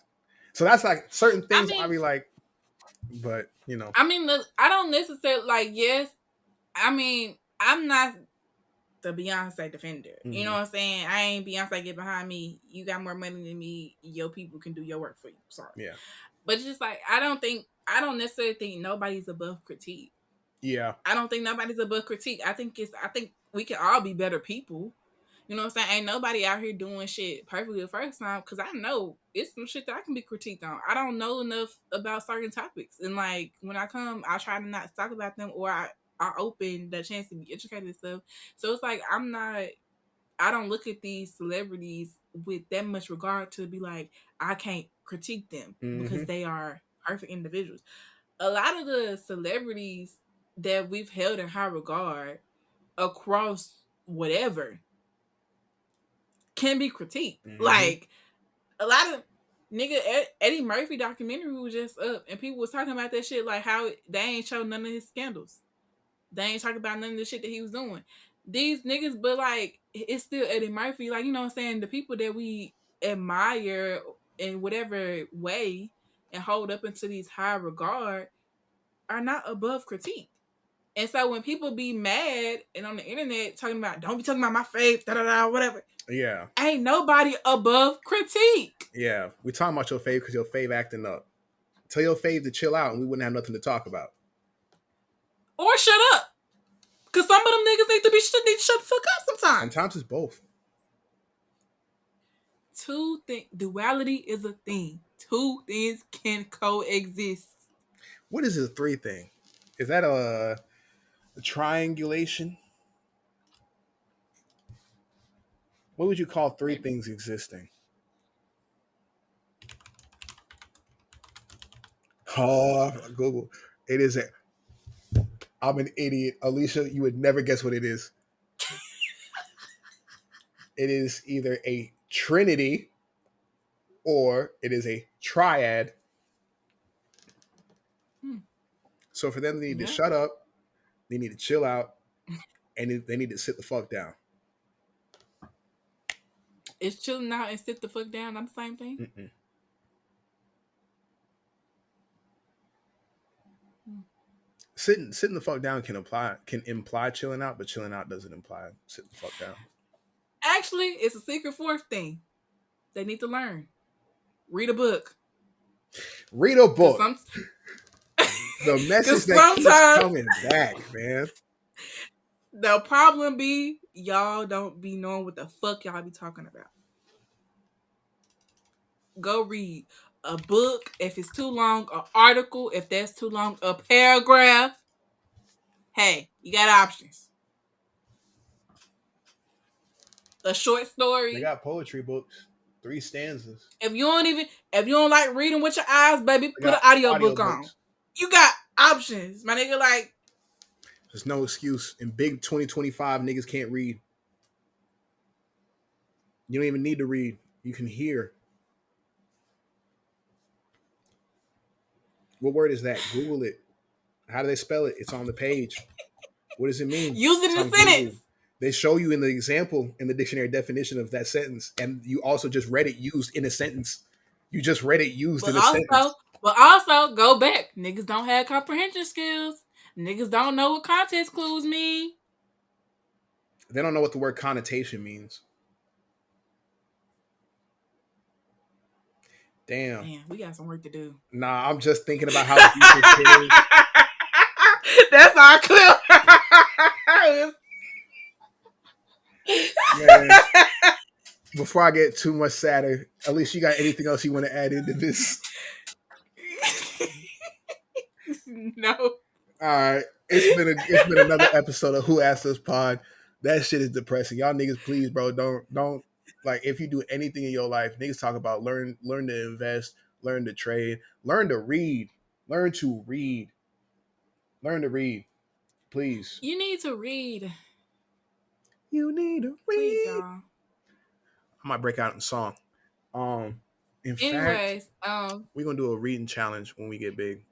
We're gonna do like a big book. we ain't gotta wait till we get big to do that. Niggas need to read now.